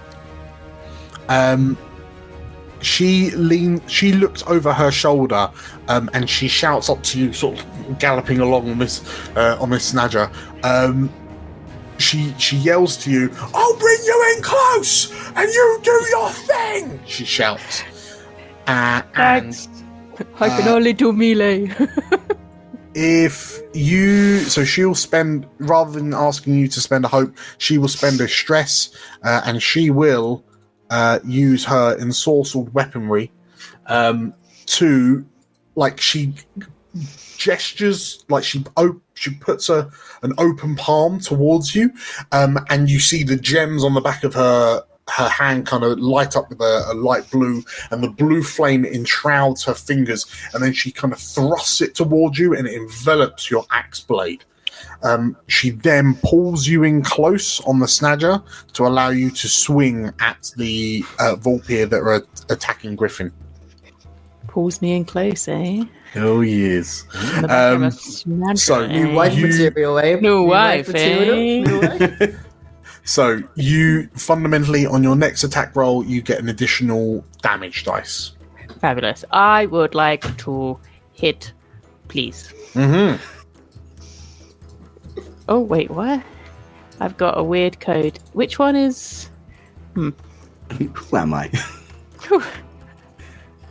If I press my new reliable, I've either got attack or... Yeah, it's just the attack. It's just the attack. Don't worry about blah, blah, blah, blah. Don't worry about the blah, blah, blah. Blah, blah, blah. So I just roll as is. No need to... Correct, yes. Yes, no advantage. Okay. That's an 18. 18 with fear, but that's still enough to hit. So that is a hit. So if you roll your damage and then roll an additional D8, I think it is, on your damage dice. Oh, I can just put a bardic rally as a D8. Can I just do that, and then that will add it in? Yeah, I do. Okay. 21. So as you swing, so your axe blade that's been the edge of it, which has been kind of overlaid with this white marble to sharpen it. As you swing, 21 damage is major damage. So you cut down 2 of the Vulpir as they go to kind of bite at Griffin. And that's enough that they, like, through the yipping, they begin to sort of like pull away. Mm-hmm. And a success with fear is one more success, and the 6 of you are able to, as confusion reigns amongst the Vulpir and the mammoth, mammothorns. Bye, Cooper. See you later.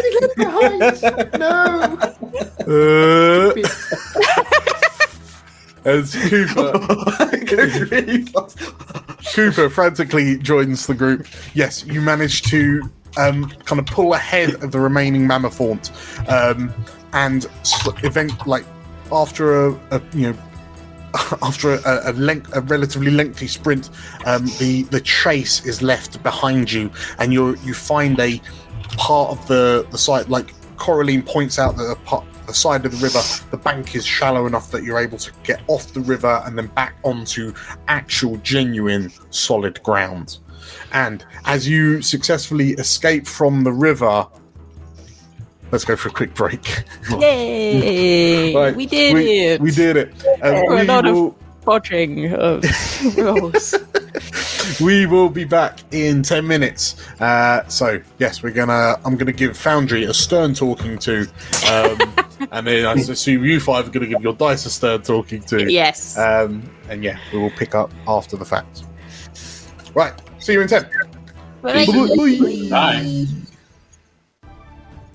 Hello and welcome back, world, to Explorers of Elsewhere Live. Hi, my name is DM Dan, and I am rejoined by Nate, Livy, Georgia, Theo, and Tim. Hello. We had a flawless flight up river. Winners. Absolute winners. Absolute winners. A lot of us. Yes.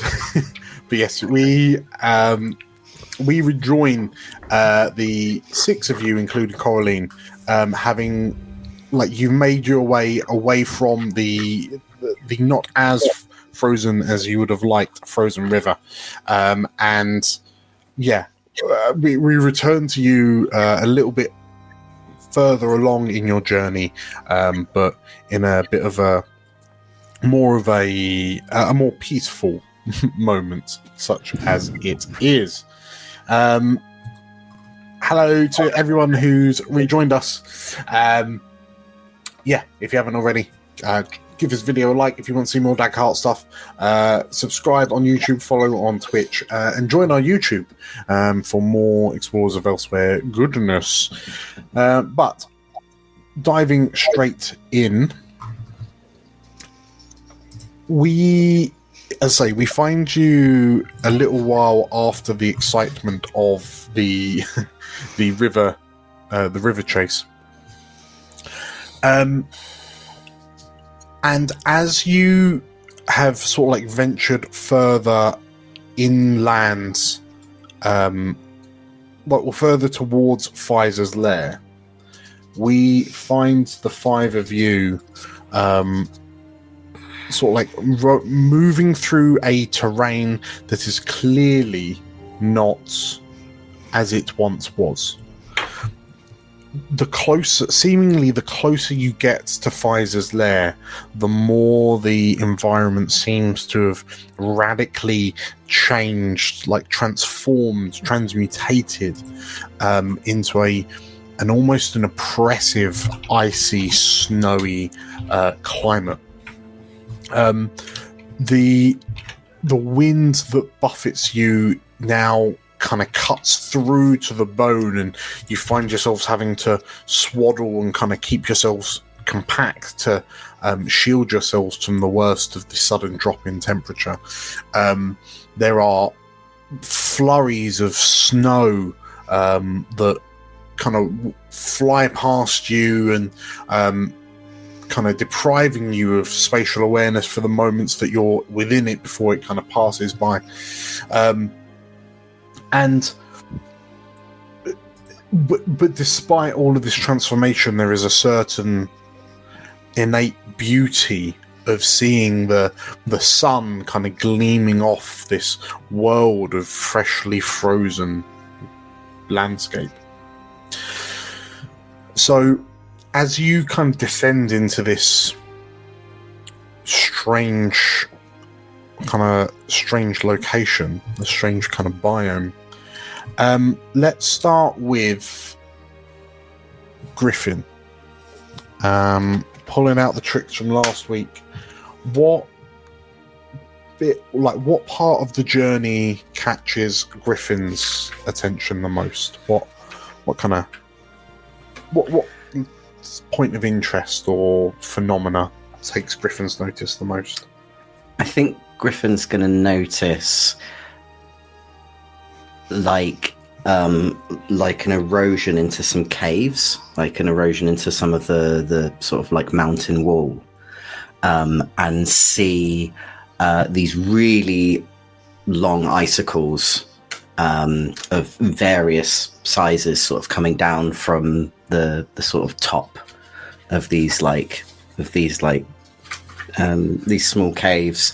And as the wind sort of blows through them, they're almost making sort of like a tinkling sound that he sort of listens to intently and hums along with, and sort of tries to play along on his concertina.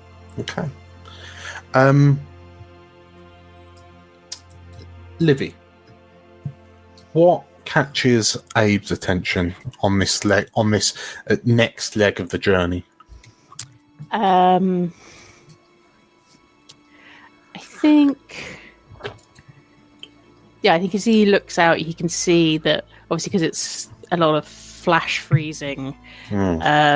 There's a sort of mirror sort of illusion as a sort of pool of water or something has flash frozen onto black ice, and now it's sort of directly made a mirror image of the sky above, so it looks like you're like looking down into the sky.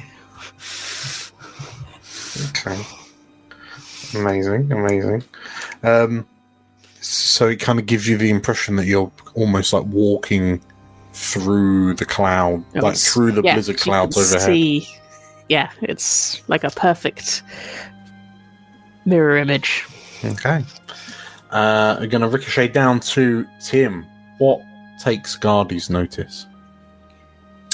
On the horizon, just far enough that we can't quite pick out exactly what they are, there is a massive flock of small flying creatures, almost like when you see starlings in those gigantic flocks that are swarming around something at ground level. Okay. You hear kind of the occasional chattering noise coming across to us on the wind. Okay. So a massive flock of flying creatures swarming. Interesting. Cassandra, what piques Cassandra's notice? I think it's kind of just to sort of the side of us. Much as what we saw coming here, it's what was clearly once a field, maybe a field of wildflowers. It's hard to tell what it used to be, but in the flash freeze, it's just sort of weird shapes of frost, kind of frozen into the shape of flowers, plants, bushes. It's hard to tell, and leaves that's obviously mulched inside the ice, but the ice has retained the shape, like ghost apples, but a field of ghost apples. Okay, so weird shapes of frost. So it's okay. All right, that's a very cool image. So just like a whole expansive field of this. Yeah. Okay. And finally, Theo, what does Cooper spy? I feel like with like the freeze frost as well, it's obviously affected the fauna, but I think there's one section they get to where they literally see animals frozen, where it's that cold that they've like almost as though they've been turned to stone, but they're obviously ice. Just like these smaller creatures who haven't been able to deal with the quickness of the freeze. Yeah. As we're getting closer and closer. Yeah, it's quite nerve-wracking. Yeah. By your observations, do these creatures look like they were fleeing from the freezing, or do they seem like they were taken by surprise? I think they were fleeing the freezing, but like it's still a surprise. Like it's like they were getting away as quickly as they could. Yeah. Okay. I mean, this all... Yeah, I think everything we've just kind of said paints a picture of this kind of somewhat morbid natural beauty. Just the sheer oddness, the strangeness of this area of island that's just been kind of buffeted by this primal icy influence. But of those 5 locations, so the erosion into caves, the long icicles making almost a song with the sounds of their dripping, the flash frozen ground that makes it feel like you're just kind of walking across the sky due to its kind of clear mirror image, over like on a cliff's edge overlooking the horizon where a large flock of creatures are swarming around something on the ground, a field of ice mimicked flora taking the place of the flowers and plants that once stood, or this sort of like grove of frozen island inhabitant creatures. Where do we want to zoom in for the next leg of our journey? No more walking on ice. No more walking on ice, no. No. We learnt our lesson. No. Good shout. We don't roll well enough for ice. No. In that case, do we want to walk through the field then?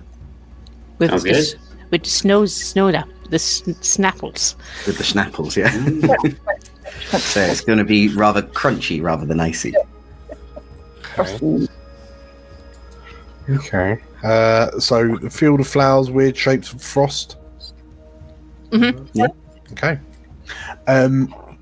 Gardy, are you still in large beast form? Probably. It's probably a bit warmer. Yeah, that's true. That's very, very true. I will be looking out. You then riding a snatcher. Yeah, and Cass is still on my back as well, so we're just It's like a triple layer. Yeah. I'm up so high, I can see everything. Yeah, I'll be keeping an eye out for the herbs that we need for our balm as we go. Okay, so Abe and Coraline are on one snadger. Cass, have you kind of relocated onto Griffin or Cooper's snadger? Nah, I'm still on Guardy. Okay. Yeah, Okay, and Guardy, you are a great predator right now, right? So they say. Alpha male Guardy. Was there ever any doubt? Oh my god.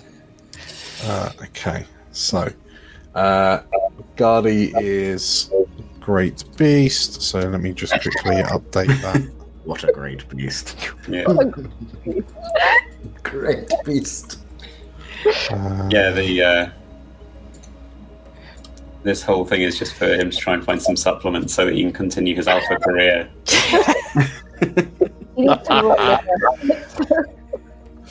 Okay. In which case, we find the six of you, Guardy kind of trotting off ahead a little bit to find herbs. We find you in, like, moving along a forest path. Well, a path through. It's not forest per se. There are trees either side of you, but these trees, as Georgia's kind of pointed out to us, are sort of like almost crystalline mimicries of the trees. The layer of frost being the only thing that's kind of preserving the shape of the mulch that was inside. And yeah, whose conversation are we zooming in on?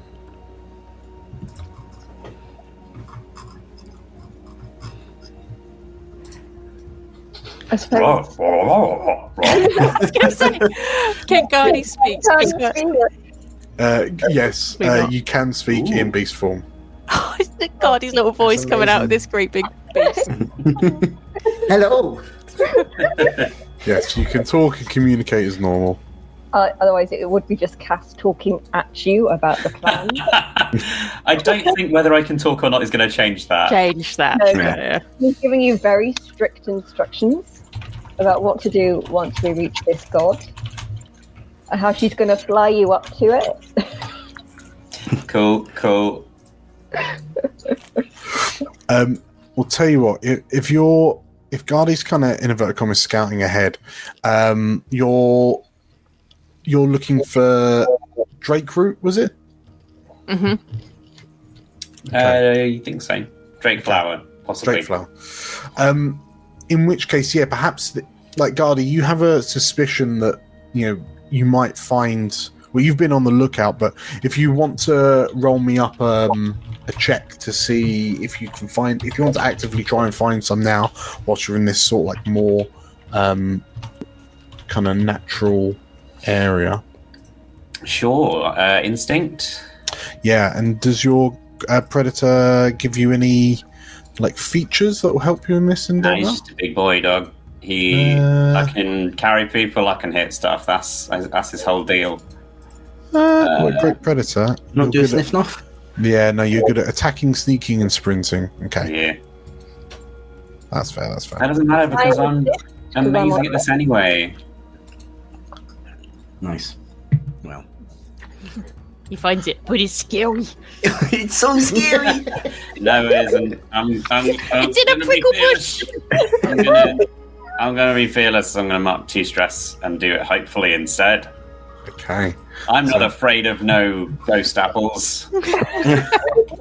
Right, in which case I will drop my fear back down. I think I was on 8. Cool. Okay, so you switch that to an 18 with fear, so by all means pop your hope up. If you haven't already. Okay, so as you using your kind of Volknir like enhanced snout, you manage to pick up the scent of this like drake flower plant. What does it look like, Gardy?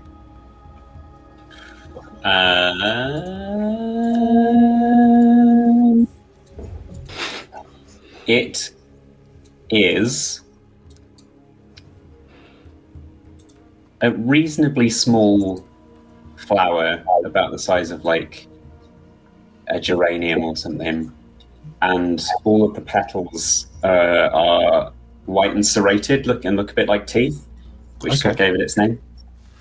Nice. Okay.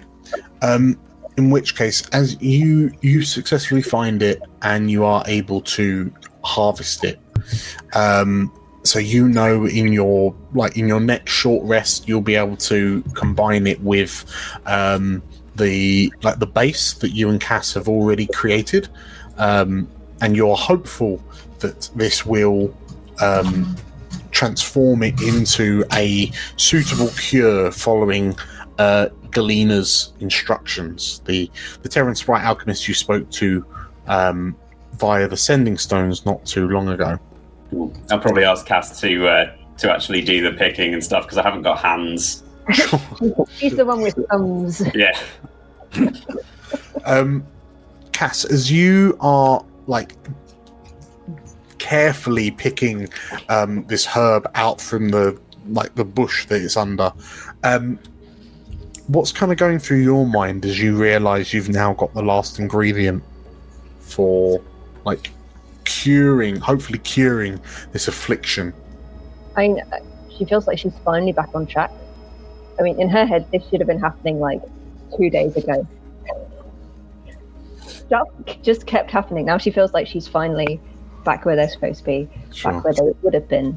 And so I think there's definitely a fervency to her movement. She's slipping back into head there at all costs. Sure.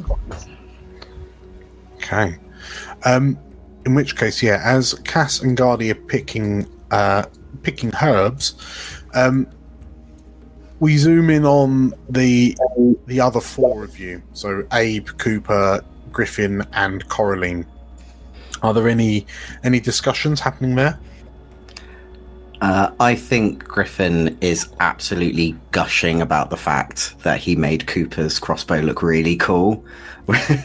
Just talking about how cool it was, and and then it just and that's and then and it's so cool.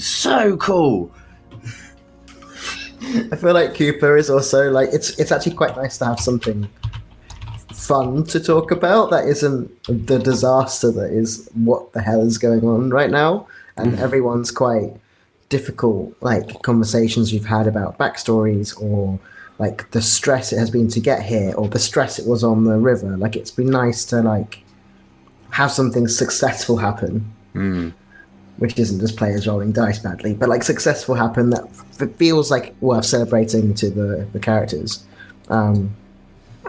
Cooper's just did you see I jumped from the Snadger and I jumped on Guardian? Yes, that was so cool. So cool. Did you see Cass came round and then we made more walls and scared them away and brilliant. See, we can do this. We've got it. As you're excitedly talking about this, Coraline sort of peers over from the other Snadger, and I have to admit, Griffin, I didn't think you had it in you. Have you? It seems like you've got quite a grasp of the arcane. Oh, yeah, I guess. Try my best. Did you have any sort of formal training? I would have believed that Coraline would have been at the conversation that Griffin had regarding sort of his relationship with Sorrowwind. Do you think? Sure. Okay. In which case, as she says it, did you receive any sort of formal training? There's this look in her eyes as she's trying to sort of like slide in. She's trying to glean a kernel of truth from you. Like there's a slight ulterior motive behind her words. Griffin sort of almost sort of says something and then sort of stops himself, and he's like,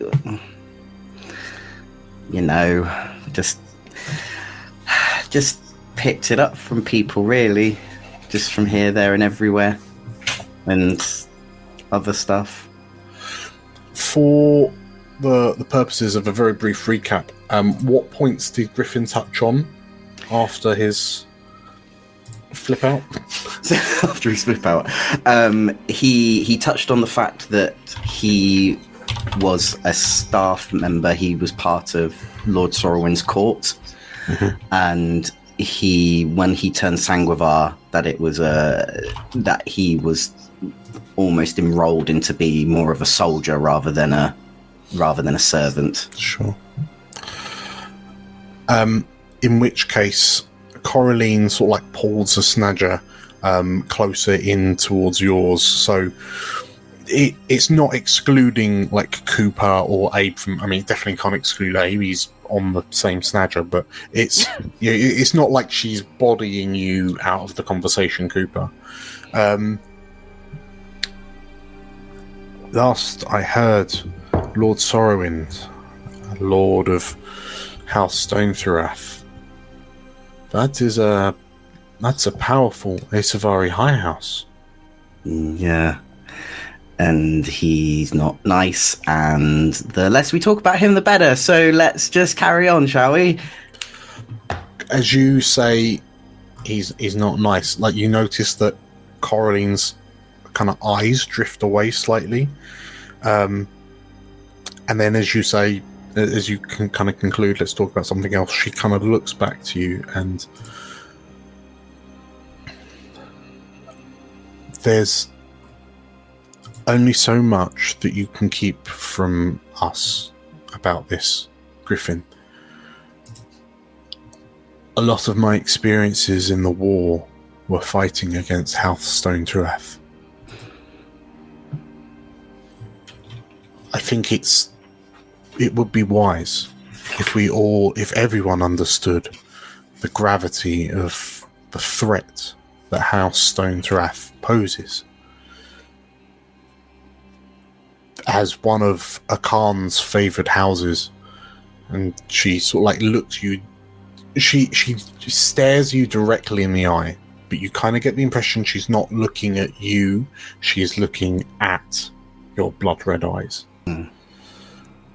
As his favourites, Lord Sorrowwind and his followers were afforded many, many boons. And it would seem that perhaps they did not suffer as severe a consequence from the war as others may have hoped. And she looks to the three of you. I don't mean to alarm anyone, but I would advise keeping an eye out. If Lord Sorrowwind has you in his sights, she says, kind of gesturing to you all, he, as Griffin said, is a threat that, well, unlike what Griffin here is saying, it might be worth keeping his potential presence in mind.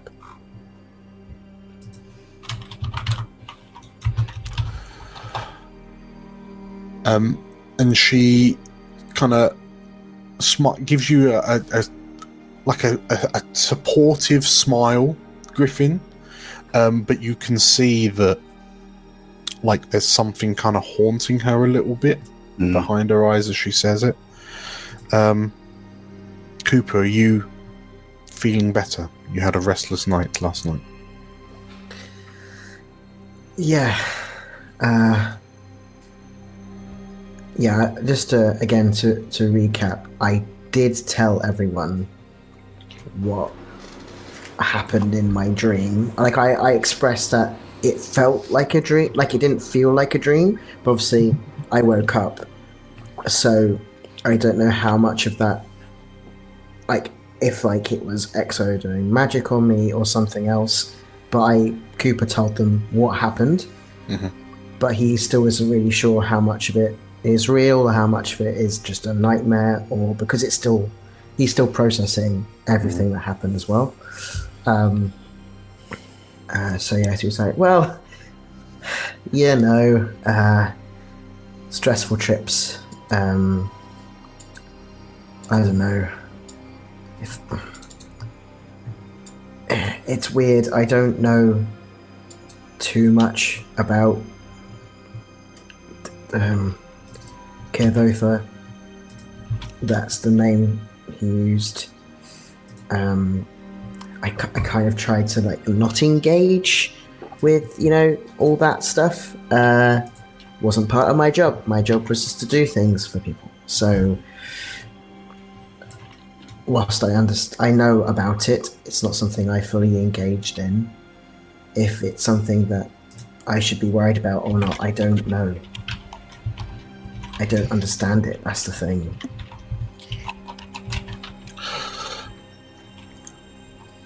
Well, something to bear in mind, Coraline starts. When you were born to this world, how old are you?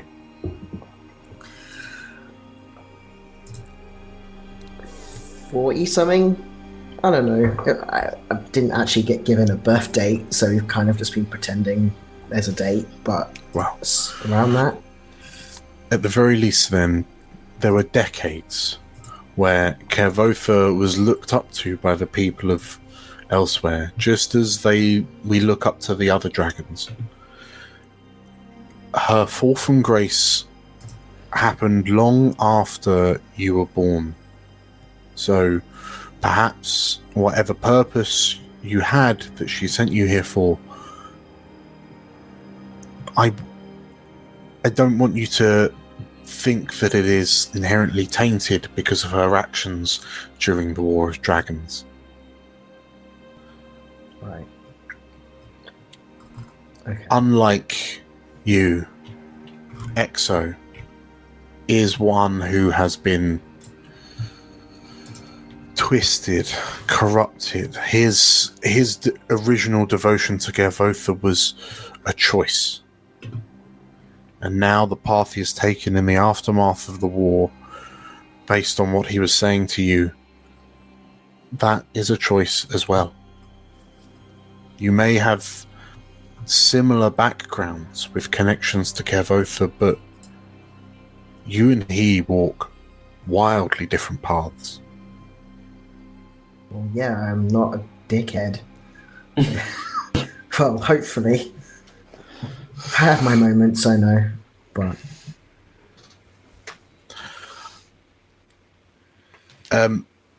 She nods. Have you had any other encounters with Exo? Any other visions since you slept? No, just the one of him talking to me in the mirror. And, he's going the wrong way. Useful if he was going this way. I actually don't know if it's useful if he's going this way either. I don't really know. But either way, he's at the other Titan, or on his way to. Which is worrying. But who knows? I suppose we can only focus on the path we've taken. But I think you should be wary as well, Cooper. If you were able to see through Exo's eyes, it stands to reason that perhaps he can see through yours. So yeah, don't tell me anything, right? Maybe just blindfold me and put me on a snadger and not let me know what's going on until absolutely necessary. I'll leave that for Abe to do if we feel it's the right course to follow. If I ever see a funny glint in your eye. Is Is Coraline driving at the moment? Is she driving the Snadger? Yeah. Well, the three of you are at a standstill while you wait for Guardian Cass currently, but Abe passenger princess. Griffin's going to go. Mayor, can how about you take a rest? I'd really like to hear more of your stories from the war, if you don't mind. You can ride on the back of my Snadger if you want. Coraline kind of raises her eyebrows. She looks over her shoulder at you, Abe, and if you have no complaints, she leaps off the saddle. He's having a smoke. He's gone. Who's having a smoke? Great. He's having a nap. He's having an old man nap.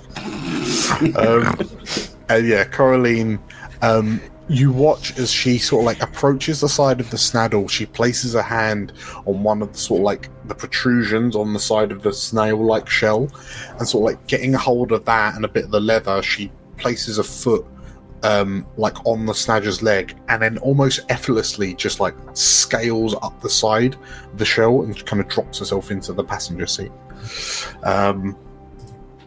And yeah, Coraline is now on Griffin's Snadger. I would like to just go up a little bit, like just kind of going like and just kind of pretend to sort of take the Snadger a little bit further ahead. Okay, so the two of you kind of carry on the path a little way, leaving kind of Abe and Cooper. Abe, I'm assuming you're smoking this pipe and just staring at Cooper, waiting to see the exo in his eyes. Just wait for him to start wearing his trousers higher up. That's how you know. The sign. But yes, Griffin, like Coraline, put some. You put some distance between the others. Okay, I think when Griffin knows that there's a good amount of distance, he's gonna sort of not sternly say, as sternly as Griffin can probably do it. He is just gonna go, "How much do you know?" Not actually, not even looking at her, just asking, "How much do you know?" About what? About Lord Sorrowin. How much do you know? Only his reputation.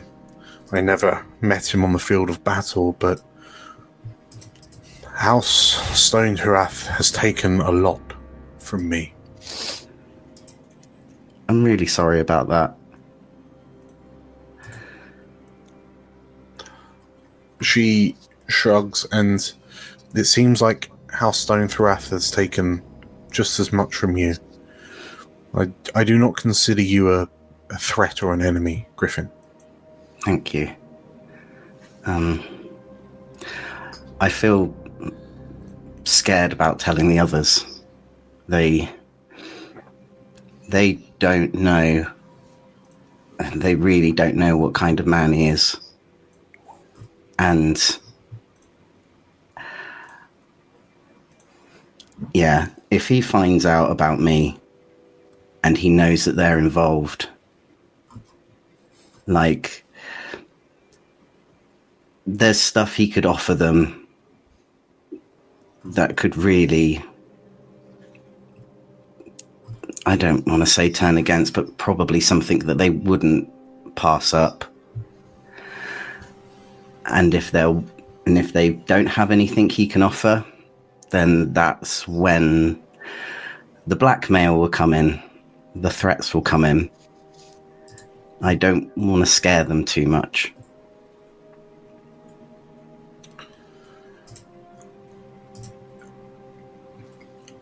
Coraline kind of looks at you, and like you see her eyes narrow slightly, and she kind of tilts her head from like side to side as she studies you.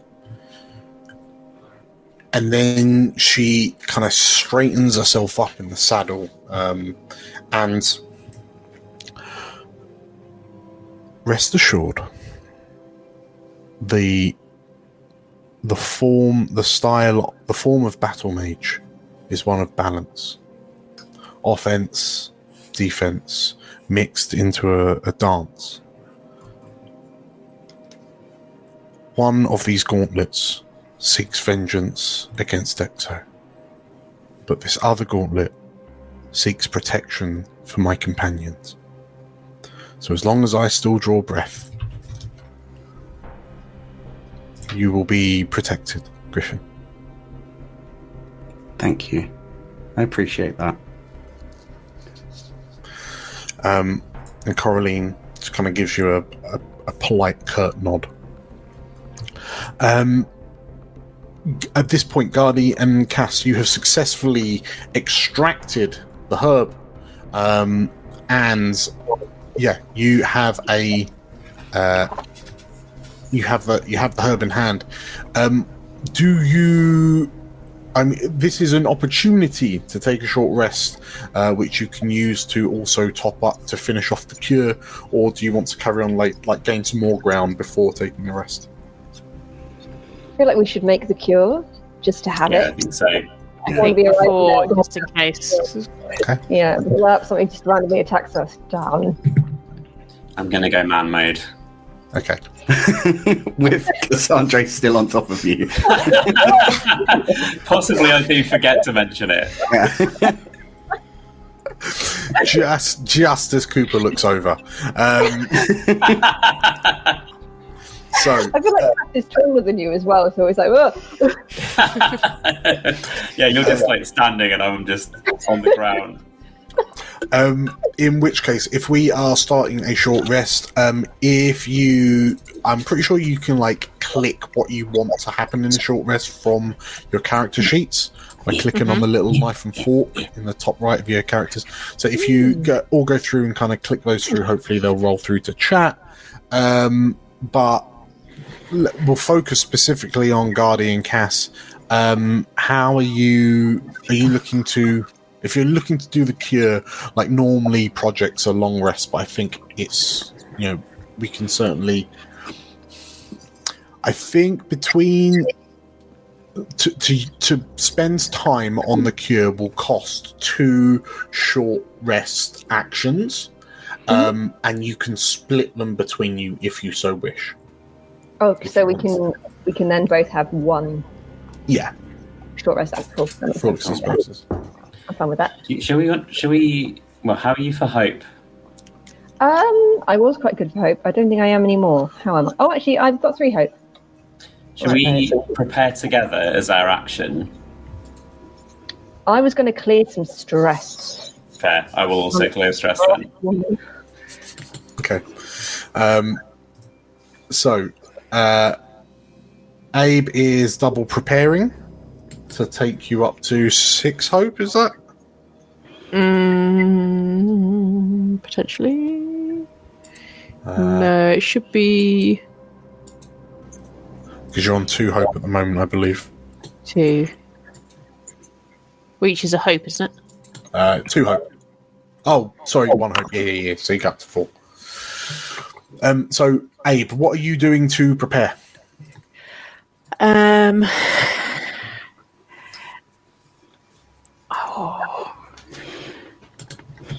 Thinking. It's hard for Abe to think. I think just making use of the fact that he is finally, they are somewhere seemingly safe. They are no longer on rocky ground. So just trying to just kind of take a bit of a time to sort of get his ducks in a row and kind of calm down, and he knows that the next bit is going to be, why do I keep making massive purple things? It's going to be hard. So I think he'll make a little fire and kind of get some go round. He'll feed all the snadgers. Sure. I'm making them now. Okay, we'll tell you what. Let's pull the snadgers into this little area, but alongside the road, and we'll pull the 2 of you off your mounts. Boop. Oh, that was the wrong button. Boop. Okay, so Cooper and Abe have now dismounted, as have Griffin and Coraline. So yeah, there's just off to the left-hand side of this pathway, there's a little area kind of nestled in. You're surrounded by these like crystalline, this is like anti-fossil crystalline trees. And yeah, Abe has put together a little fire. It takes a little while to get the fire to light, given the bit of wood that you do find is from a tree that hasn't quite crystallized, but the wood, like the wood itself, the bark is weirdly, it is mulching. And Abe, there is a part of you that it's certainly not normal. Like you would have thought, if everything just kind of got flash frozen, then the insides of this tree would be kind of rock hard, have turns to ice as well, kind of thing. But as Georgia pointed out, like the insides are almost rotting, and you can't, like you know that's not normal. That's not good. What is Abe's explanation for why things are rotting? It's bad juju, innit? Bad times. Professor I don't know. Strikes again. It's it just kind of cracks it open like a coconut. This log, and he's just kind of showing it, just like, you know, this is going to be a reference that only Nathan will get. You know when Bob Mortimer cracks an apple in half? Yeah. Just kind of opens it up and just kind of shows everyone. Just like, this ain't right. I don't know what's happened, but it ain't right. It's like all mushy inside. It's like it's rotted. Is that part of the crystallization process? I don't know much about it. You know, I don't think it's good. If anyone would like to have a guess, feel free to roll a knowledge reaction roll. I think Gardy would posit that it's the spirits. They watch over nature in this land. Without them, life is ebbing away. Maybe. They're still here, right? They're just a bit sick. We'll see. If anything, Whatever's happening to them, they're not doing their jobs. If anything, they're getting stronger, no? If she's like, you know, she's creates ice and she's making more of it, as we can see, is she not getting better at her job? A dying, wounded bear can seem stronger than ever, but it's just raging against the dark.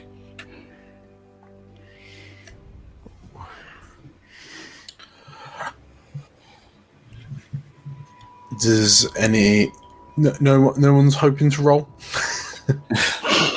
I'll roll and find out I'm like radically wrong. Yeah, we'll take the result to figure out if what you said or not was right or wrong. Knowledge, right? Yes. Oh, I'm not very good at knowledge. You can absolutely do ancient wisdom if you want to. I'm going to do it. I'm going to have a little roll. I will also roll. I've got researcher, so I can. Okay, so you got a 20 from Gardy. We got a 16 from Cass. Nah, that's a no. Got a crit from me. We got a crit from Griffin. So, wait. Professor Griffin.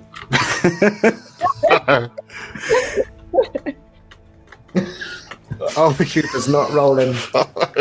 Too dangerous. I need that good roll for another thing. Clearly, let's not. Hang on to it. Yeah. Everyone, check to see if that kind of all gave you hope or fears, because I think. You got a fear from me. Yeah. So I was just checking. I was just clearing my stress. Sorry. Yeah, mine went up. Okay, yeah. So if you all in those, so yeah, Gardy pontificates that the Titans are more akin to kind of cornered, wounded beasts lashing out much more kind of vigorously and violently than if they weren't in such a way.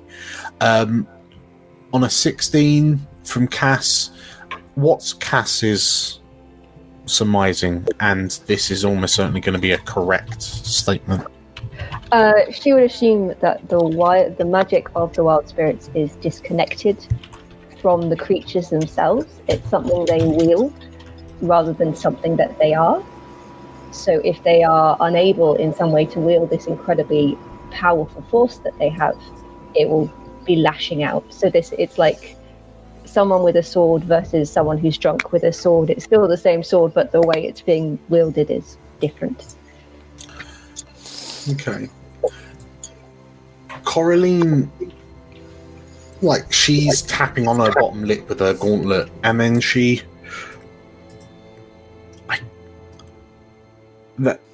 that's an interesting idea, Cass. I think there's a slight difference. However, I'm sure you can sense it as well. The arcane nature of the storm that racked this island, the tang of arcane that lingers in the air. I feel as if they are currently imbued with a power that they're not used to wielding. And perhaps it feels as if, it's clear from the crystallization that they have been, for all intents and purposes, infected with arcane. But crystallization by itself is passionless. It is simply an overload of arcane mana, but there is something about what is happening here, she says, gesturing around. There's almost a sentience behind the arcane mana. Like it has a motive. In the aftermath of Exo's attack, I watched fire crawling to wherever it could cause the most devastation. And for all we know of the Titans, that is not in their nature. There is a malignancy. There is an inherent violence that is affecting their power. I think that is what is perhaps causing everything that's happening around here. We noticed that too when we were trying to save people back in town. It was moving of its own accord. Perhaps, we can only hope that whatever this malady that afflicts them is, whatever it's attempting to do, maybe we can hold hope that the Titans are actually trying to control it, to restrain it, and in fact this malignancy is trying to act out. Perhaps they're trying to save the island, much as they always have done.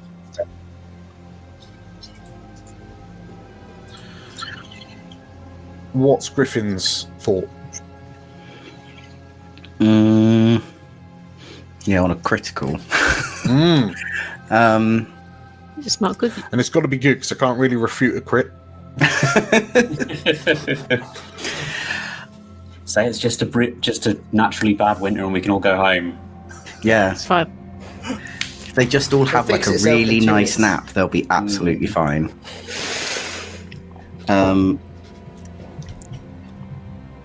Upon hearing sort of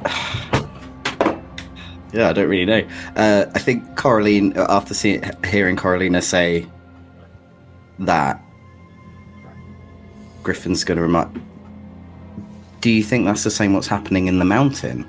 Like, do you think this same sort of arcane force is what caused, like the villagers of the Keeper village to, go against their better senses? The threats, the mountain, that whole charade, that feels like a different entity to what is happening to the Titans. I mean, given what your daughter was saying, Abe, Malgorva was being whispered to by this voice, presumably this lady in purple, for well over a year, almost 2 years.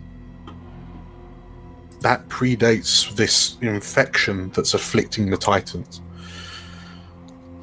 Whatever this lady in purple was doing, I don't feel it is connected to the Titans. And I don't really know whether that makes me feel better or worse. There is something in the mountain for there. I just don't. This marble, she says, gesturing to the marble you've got on your weapons and armor. No one in Dorlashal knew that mountain was rich with these marble veins. And yet this voice seems to know of its existence in order to trick the villagers of Riceville into mining it. Clearly there is something going on there. But I don't think it has any real connection with the Titans.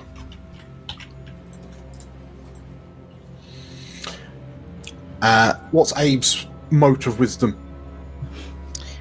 Did you know snedgers can go up walls? What about the inner mush? Yeah, well, just anything, any musings that Abe's had about this whole. I mean, you've never seen. This is colder than when home was. Yeah. On mountain peaks. Like, back then, the mountains were relatively temperate because they were kept in balance by Burunan and Phaisa. But now Burunan's presence cannot be felt. It's just pure, unadulterated Phaisa, but to an extent you've never experienced before. Yeah, I say that.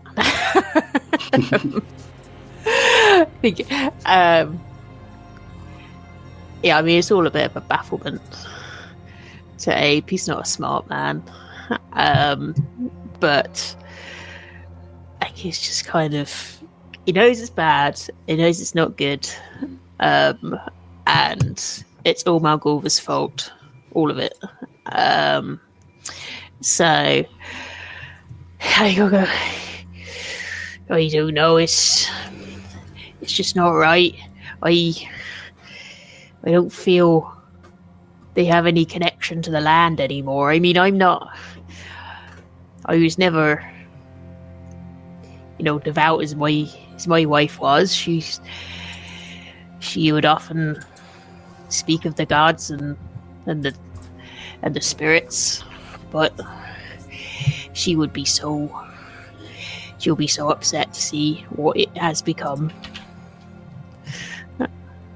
I really hope this cure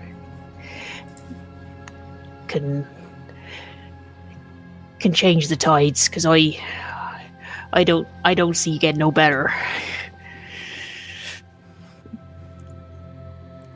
Sort of looks at Guardy. Yeah. Well, speaking of this cure, everyone else is kind of doing their downtime bits, clearing stress, repairing their armor.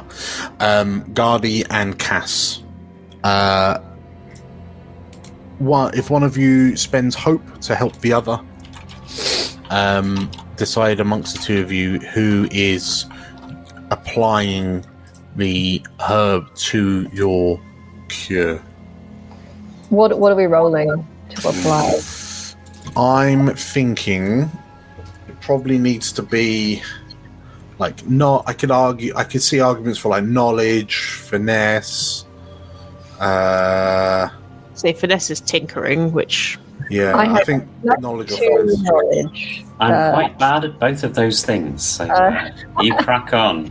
I'll crack on if you want to give me some sweet hope. Okay. I'll try not to roll as badly as I have been doing. And do you want to spend any experiences? Research would be good, please. I will also offer the opportunity for Gardy to spend an additional hope to also apply his experience that he might have to the role as well. So double experience. Whack, alright. what about my experience? If you would like to spend a hope, you can also chip in as well, Abe. Gather around, gang. Yeah, I'll chuck in an ancient wisdom on that bad boy. Okay. Oh, you. Okay. In which case, Cass, if you go ahead and roll a knowledge check, and then Gardy's ancient wisdom is +2. +2. How do I? Situational bonus, just +2. That'll do. Perfect. Let's roll this bad boy and hope for the best. Did that do anything?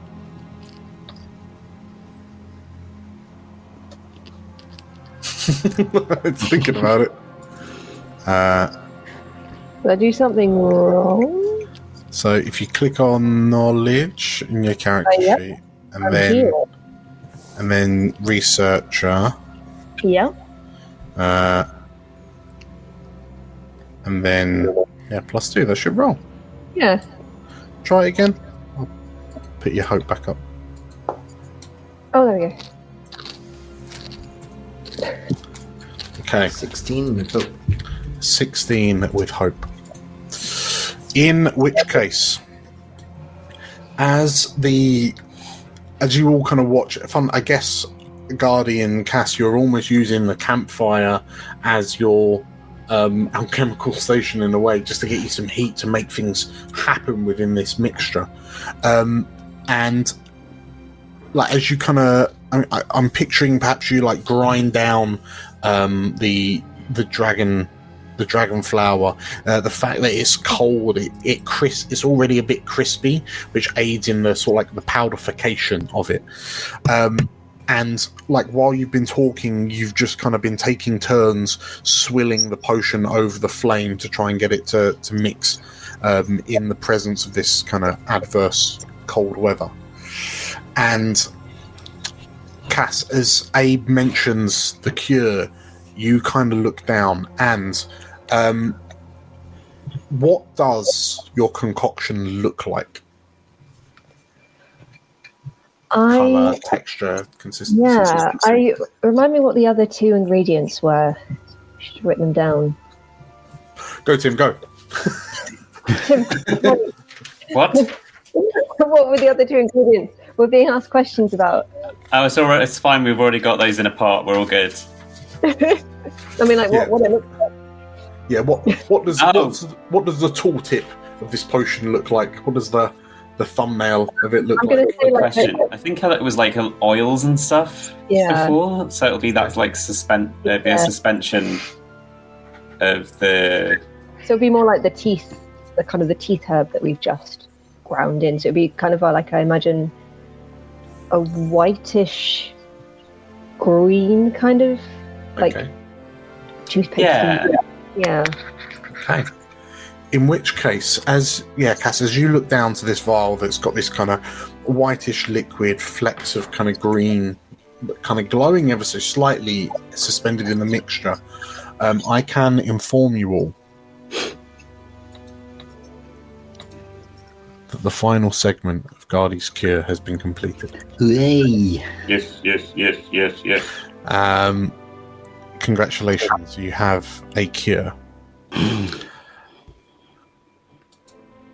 Everyone make me an instinct roll. Oh no. It's not going to work. An instinct reaction roll if it gives you the option. I don't think it does.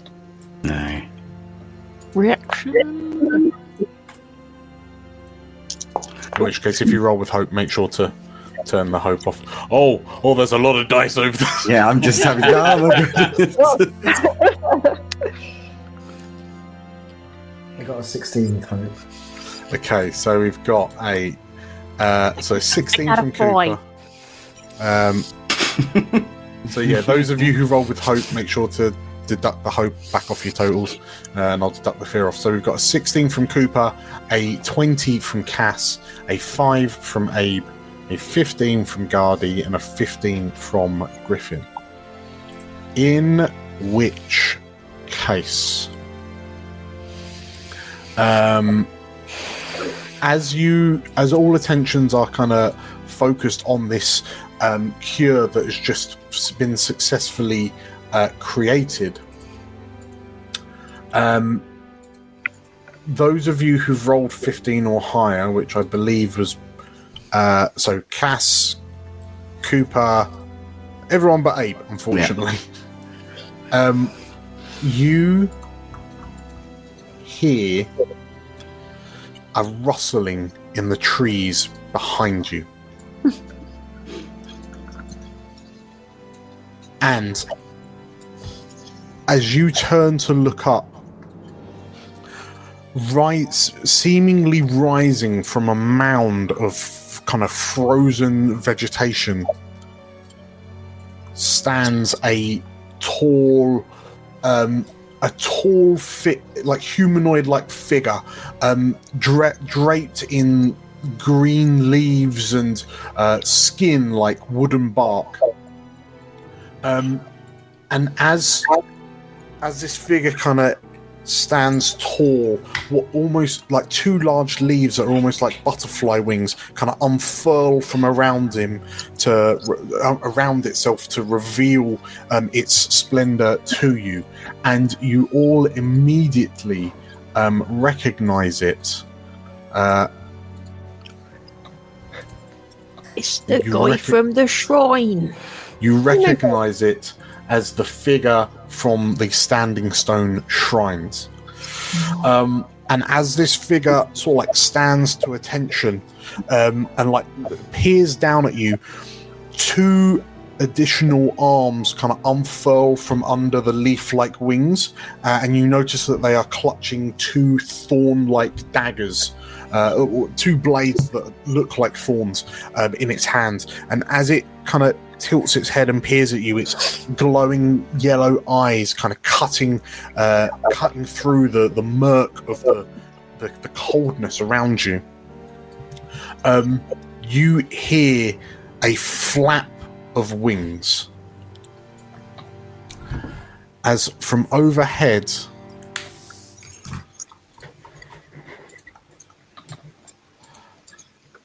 a number of moth-like creatures descend from over the canopy, like the nearby trees. And as these moths kind of, as a couple of moths appear, so we'll... Boop, boop, boop. You also hear a rustling from behind you, and a number of beetle-like creatures come scampering out of the undergrowth. Mm-hmm. And as they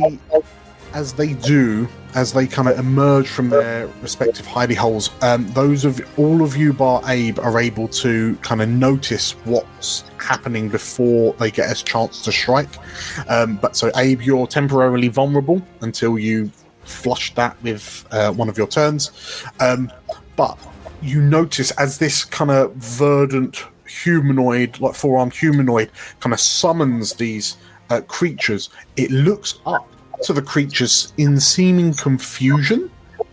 It's wordless, but it looks, its head kind of flits backwards and forwards, and there's a look of confusion etched upon its face. But everyone, between the 6 of you, bar Abe, who would like to go first? Let me check, can we? Got some little beta boys. We got Billy Boys. We got Billy boys. We got Muff boys. Oh, so many boys. So many boys.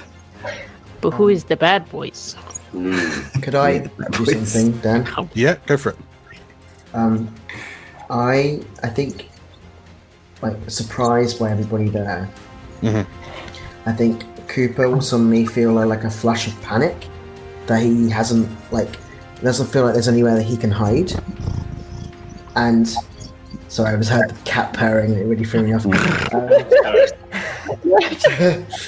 Anxiety manifest as cat purr. No, and he'll look around and be like, I'm not sure where I can hide. And all of a sudden, he will turn invisible. Oh, Which is something he can now do. Okay. Off he goes. So, yeah. I'm trying to remember. I have to cast it, but I'm trying to find how I cast that. Where is my features? Where is it? Oh, is it invisibility? Yes, it is. Okay, we'll pop that into your loadout. If you hover over the icon for it, Cool. it's a spellcast Cool. 10. Yeah, so on its success, spellcast 10. So let's see what happens. Oh yeah, try to put it in the chat. Okay, cool. Is it going to let me start? Oh, what did I do? Sorry, I've clicked it so many times now. This is great. You can tell I don't usually cast things. So if you click on the icon, it turns into a little dice, and then that should give you the option for spellcast roll. Oh, okay, cool. Right. I got it. Sorry. Yeah, and I think I'm just gonna see what happens. crit. Nice. Oh, that is very crit. Okay, so you know what? I'm gonna say on the back of a crit, you gain your hope, and you don't have to mark your stress. Oh, nice. Do we know that you can turn invisible? I guess not. No, because Cooper doesn't know he can turn invisible either. This is the first time it's happened. Does he just do it like the first encounter? He just go, yeah, and just disappear. Like, this is only racking up more reasons that Abe thinks he's a spy. Fair and valid. But yeah, He's working for them. He's working for the moths all along. I knew it. He wasn't a little rat man, he was a little bug man.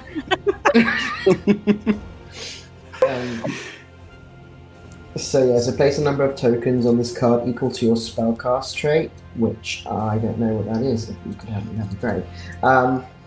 When invisible, each takes an action, spend a token from the card. After the action that spends the last token is resolved, the effect ends. So I think my spellcast is... So your spellcast is finesse, I believe. Okay, so 4. So I have 4. I can basically be invisible 4 times, and then... Yeah. So in your loadout, there's a little text box that you can put the number of tokens in next to invisibility. Ooh. Ah. Okay. Cool. That's great. Thanks for Okay, so yeah, place a number of tokens. When invisible creature takes an action, you spend a token. Okay, so you can do 4 actions before you uninvisible. I haven't got the ability to turn you invisible right now, so we'll just have to pretend. That's right. You've rolled with hope. Do you want to take an immediate turn? I would love to use my crossbow with and I'm hidden, so I can sneak attack. You're very, very much hidden. And I'm going to... I feel like the moths might be the biggest issue. So I'm going to shoot at the furthest moth away with my crossbow. So you've got like left, middle, right? Left. Okay, this one here. Yeah. Do I get advantage if they can't see me? Or is it just spell check? Spell check. Stealth check. I think he just gets. I will. This isn't necessarily. Like, I don't know. Yeah, I think this, for all instance, for now, we'll say that it's. That's it. They have disadvantage against me because they can't see me. Yeah, and you can just be hidden wherever you are, kind of thing. Cool. Okay. Well, I'm gonna roll that then. That's a 13 with hope against the moth. So as you fire the crossbow off, this moth seems to flap it, flying in as it does. It seemingly senses the bolt flight emerge as it materializes, as it moves away from you, and this large moth that Cassandra you recognize as a gigaphalon kind of ducks out the way, and the bolt whistles past it. That is a miss, unfortunately. Okay, I will step in with the moth that the gigaphalon that you just shot at. So it will begin kind of closing in. Flap, flap, flap, flap, flap, flap. And what's the range of this? Cool. As it flaps in, the moth, the gigaphalon, lets out this kind of warbling, reverberating, like a screech in your direction. So I'm going to need everyone in the camp to roll me a nothing. You all just suffer. Oh.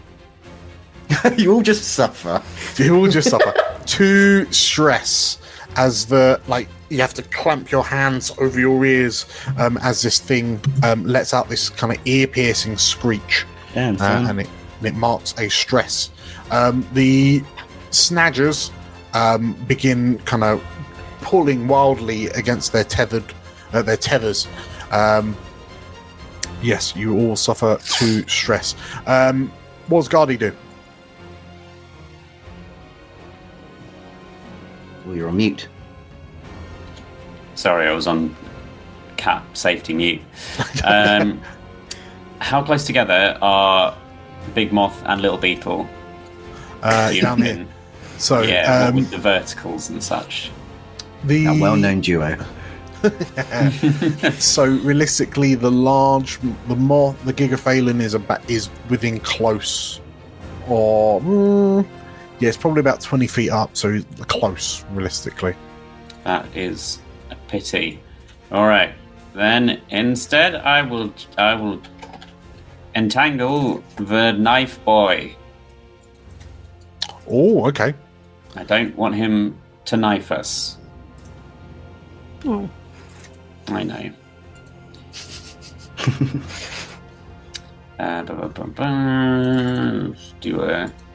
Do a little roll. A little 14 with hope is probably not it. Probably not going to do it. Okay, a 14 with hope. As these vines kind of burst out of the ground,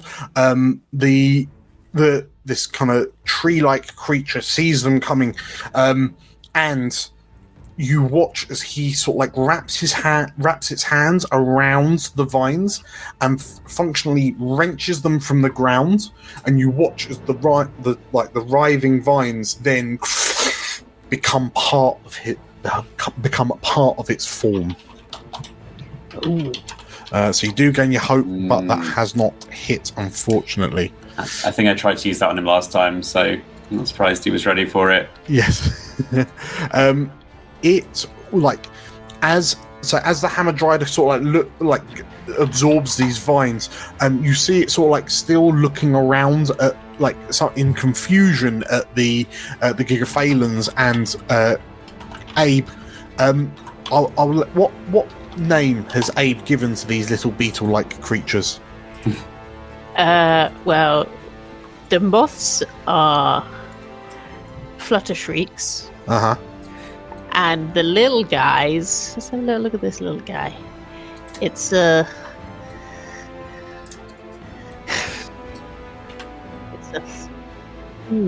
What's on its back? Is it Well, is it so eyes? as you're looking at the Fluttershriek and these beetles, there is a part of you that thinks they don't normally look like this.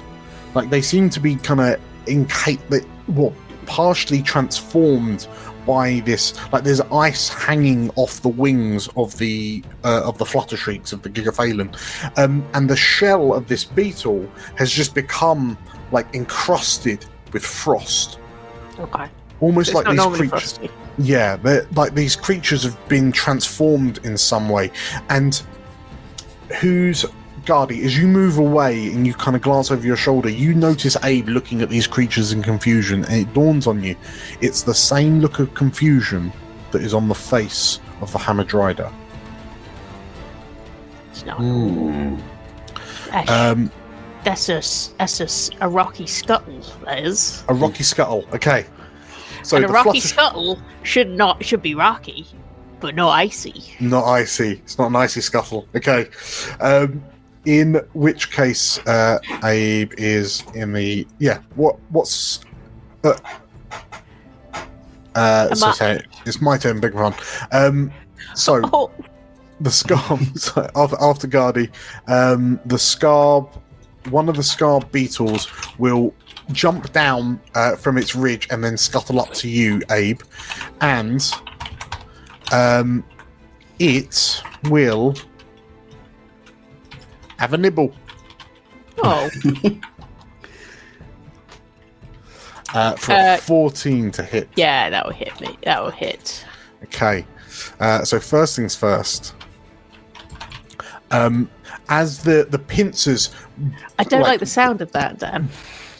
like bite into you and like slice through your like clothing, like your armor, you firstly will take 18 hit points of damage. 18 damage. Minor damage, yeah. And on a successful attack, you have to mark an armor slot without receiving its benefits. If you won't mark the armor slot, you take an extra health point. Oh, I've got armor slots up the wazoo, so and health, to be honest. So I'll take one health, one up. Well, Okay. he don't So you know wanna- much, but he knows how to not. Well, he has already died, so I'm not sure what to say. All right, no worries. Okay. So yes, this beetle kind of leaps towards you and like sinks its mandibles into you, and you as these what are they got? Rocky bugs. Yeah, rocky scuttles. Rocky scuttles. Famously, like the powerful pinch of a rocky scuttle, as it like clamps into your leg. Who wants to go next? Me. Okay, go away, go. Can I slice? You can. Thank you.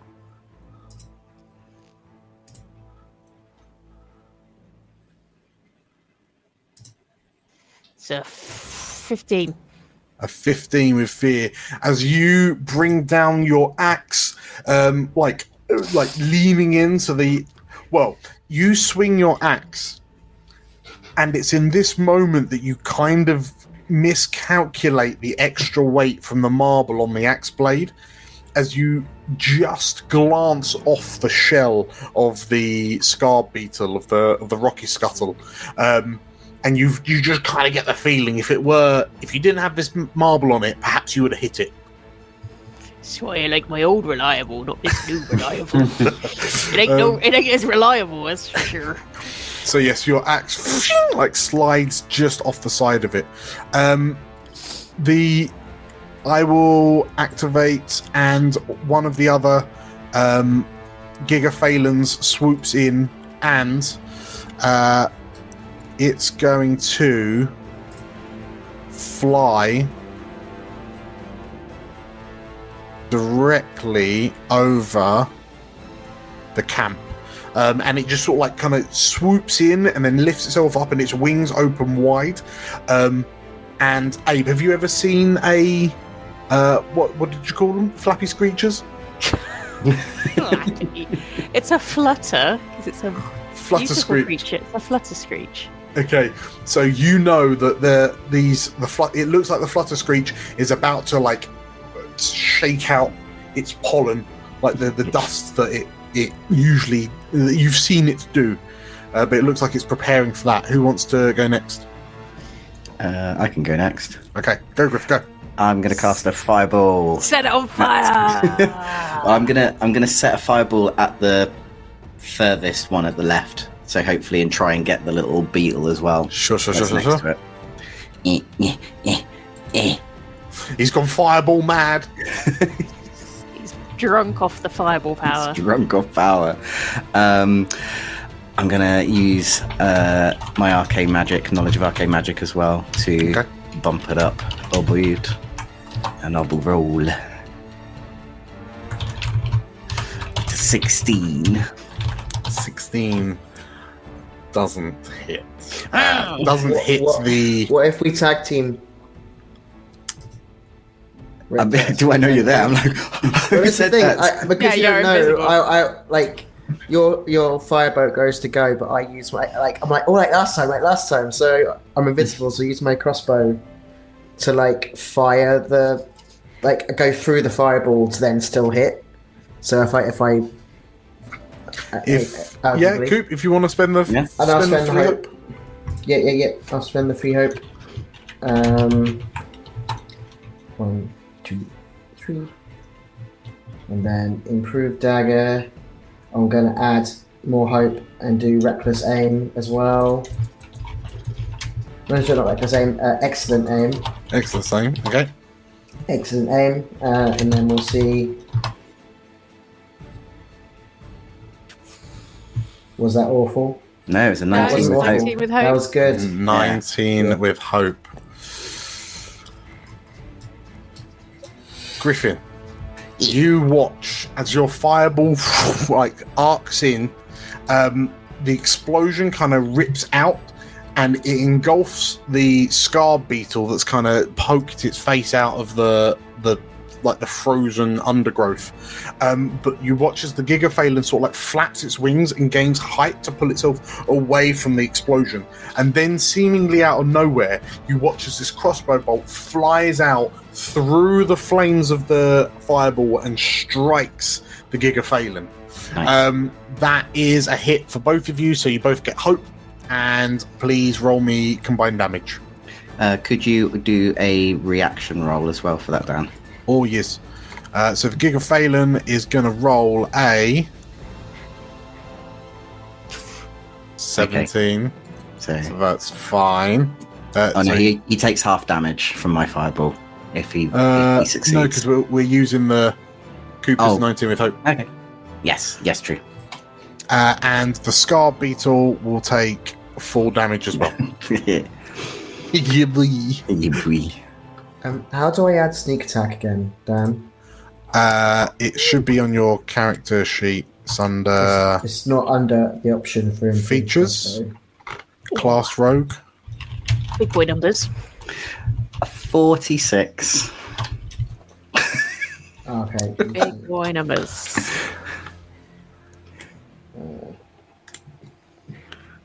Let's look. It's asking me to use target. What? I If can you roll click, damage, but I can't. yeah, if you just roll the damage and then we'll. Okay, so 46 damage from the fireball, 14, so that's 60 damage so far, plus. Be another 3d6, wouldn't it? Yeah.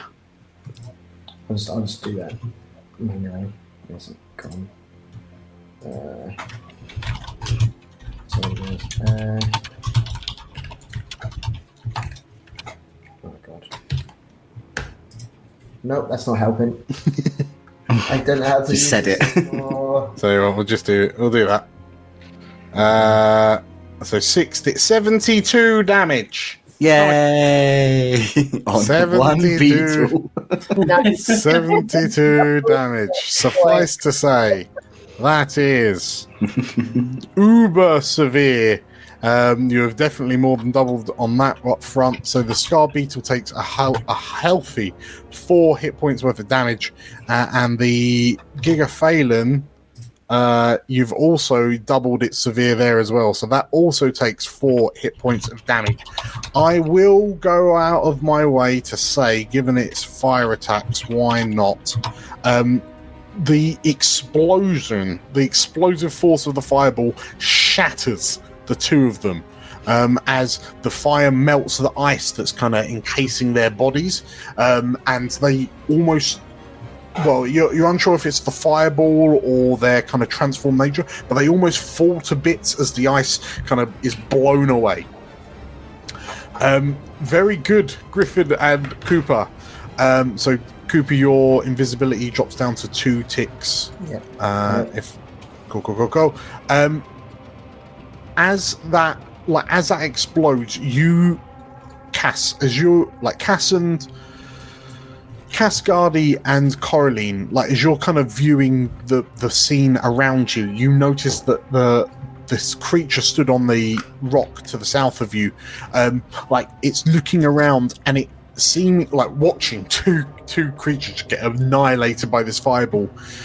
It kind of looks back to the last of the creatures, the one that's hovering over you, the one that's kind of flying in, the scar beetles that are coming out the undergrowth, and it just kind of like seemingly shakes its head, and you watch as it begins to take a few steps backwards, and then it just like a bundle of leaves that are dropped from head height, it just collapses into the ground and kind of scatters to the winds as it disappears into the ground.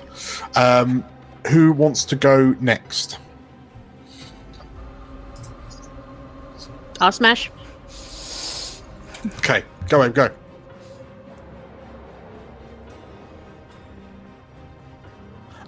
You're smashing the beetle, yes. 18 with hope. 18 with hope is a hit. So yes. Taking into consideration the extra weight of new reliable, you swing and hit. For rubbish. 10 damage. That is major damage. As you cut one of the legs off the beetle, and like the inside of it, is it like frozen meat, or is it mulchy like the frozen plants around here? It's mulchy. It's mulchy. It's gooey. That's nasty. Okay. Gooey nasty comes out. In which case, the scar beetle, like this ooze kind of trickles out, and you notice that within the viscous sludge that comes out of this scar beetle, there are flecks of this like reflective, almost like glassy, like red crystal. Note of that. I think Cass would like to see that later. She loves weird goo. Who's up next? There's a Gigaphalon hovering above you all, seemingly with ill intentions. Somebody needs to do a poo-poo. You go at that. She's got alimony. Yeah. You have to try alimony, so she's. Alimony plus, I think I've named it on your character sheet.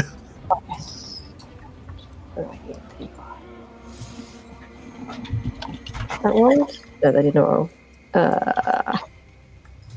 Can I? No. That's okay. Can I? No.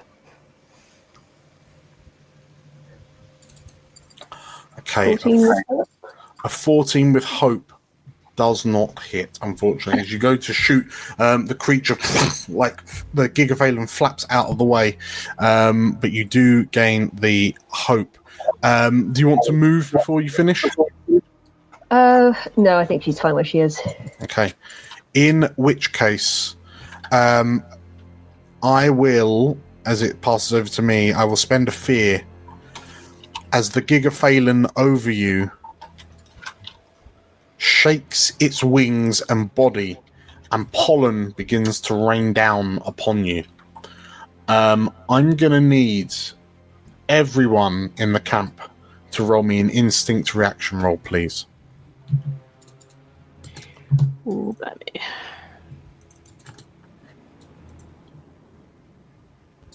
and then bear in mind to deduct the hope. So we've got an 8, a 4, a 14 for Cass, a 13 for Griffin, and I think, is Gardy in range? Gardy is not in range, actually, so Gardy is fine. We will very quickly roll for Coraline. So, what was it? Instinct. Agility. Instinct. Yes. Instinct. Begging pardon, that was supposed to say agility. So if you want to have a quick look to see if your agility scores are different. Yeah. I think we should just roll again. Well, or we could just look at... So Griffin's got... No, my one's still the same. Still the same. What does it change for Cass? I think you're on mute, Georgia. Thank you. I think it changes me because I get something on agility rolls that I should have done last time. Where am I? Well, it involves balancing and climbing, so probably not. Otherwise, I get advantage on it. Not on this front, unfortunately. Yeah, I don't. Even I don't think Abe's able. No, it doesn't matter. Whatever Cooper, it was. Yeah. So, those of you who have rolled lower than a 17, that's all of us. That's all of us. As the pollen lands upon you, you feel this. Oddly, it feels like this intense burning. And Gardy, from afar, you watch as your 4 companions in the camp, along with Coraline and 1, 2, 3.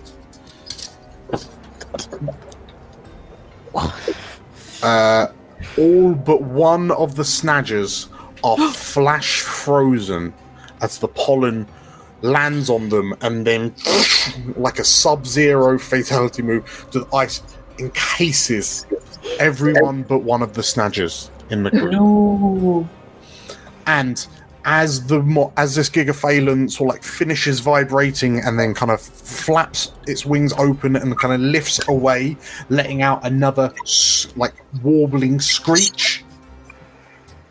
And as the 5 of you sort of like with your hands up to shield yourself, kind of looking skywards through this kaleidoscope of ice over your faces, we'll call it there.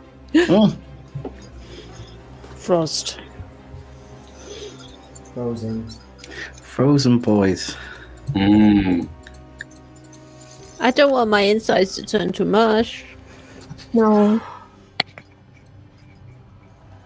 Congratulations, everyone, on completing episode 12. Did we complete it though? I think we did. Well, we got to a cliffhanger, right? Yeah. Yes. Congratulations on completing episode 12. Yeah. Who knows where you guys are going to go from here? Not very far if we're still No, the rest of the campaign is very easy to run now if you're all just popsicles on the. It's just Guardian and a Snadger. Me and the remaining Snadger are going to ride off into the distance. Well, if you want to see the start of that beautiful journey between Gardy and his Snadger, then make sure to tune in next week for our next episode. Otherwise, yeah, if you enjoyed this, make sure to hit the like button, subscribe to us on YouTube, follow us on Twitch, and join the Discord using the link in our description. If you are intrigued by what we're playing with Daggerheart, we have got an affiliate link that should also be in the description. It doesn't cost you any extra to buy any digital rules from DriveThruRPG that we are affiliated through, but it does help us back because we get a little bit of a financial kickback, which is amazing. If you'd love to see some art of Frozen player characters, then consider becoming a member on YouTube or a patron on Patreon, and then you'll get access to a members only section. Maybe we'll do a one shot where everyone's just frozen For just the hour, For the 2 whole hour. hour. Yeah, it'll just be them doing method acting of being frozen in place. It'd be really, really entertaining to watch. Really artistic. Yeah, Exactly. contemporary. Exactly. So, with that all in mind, yes, thank you for watching. Thank you for playing. We'll catch you next time for episode 13. Bye. Bye bye bye bye. Bye.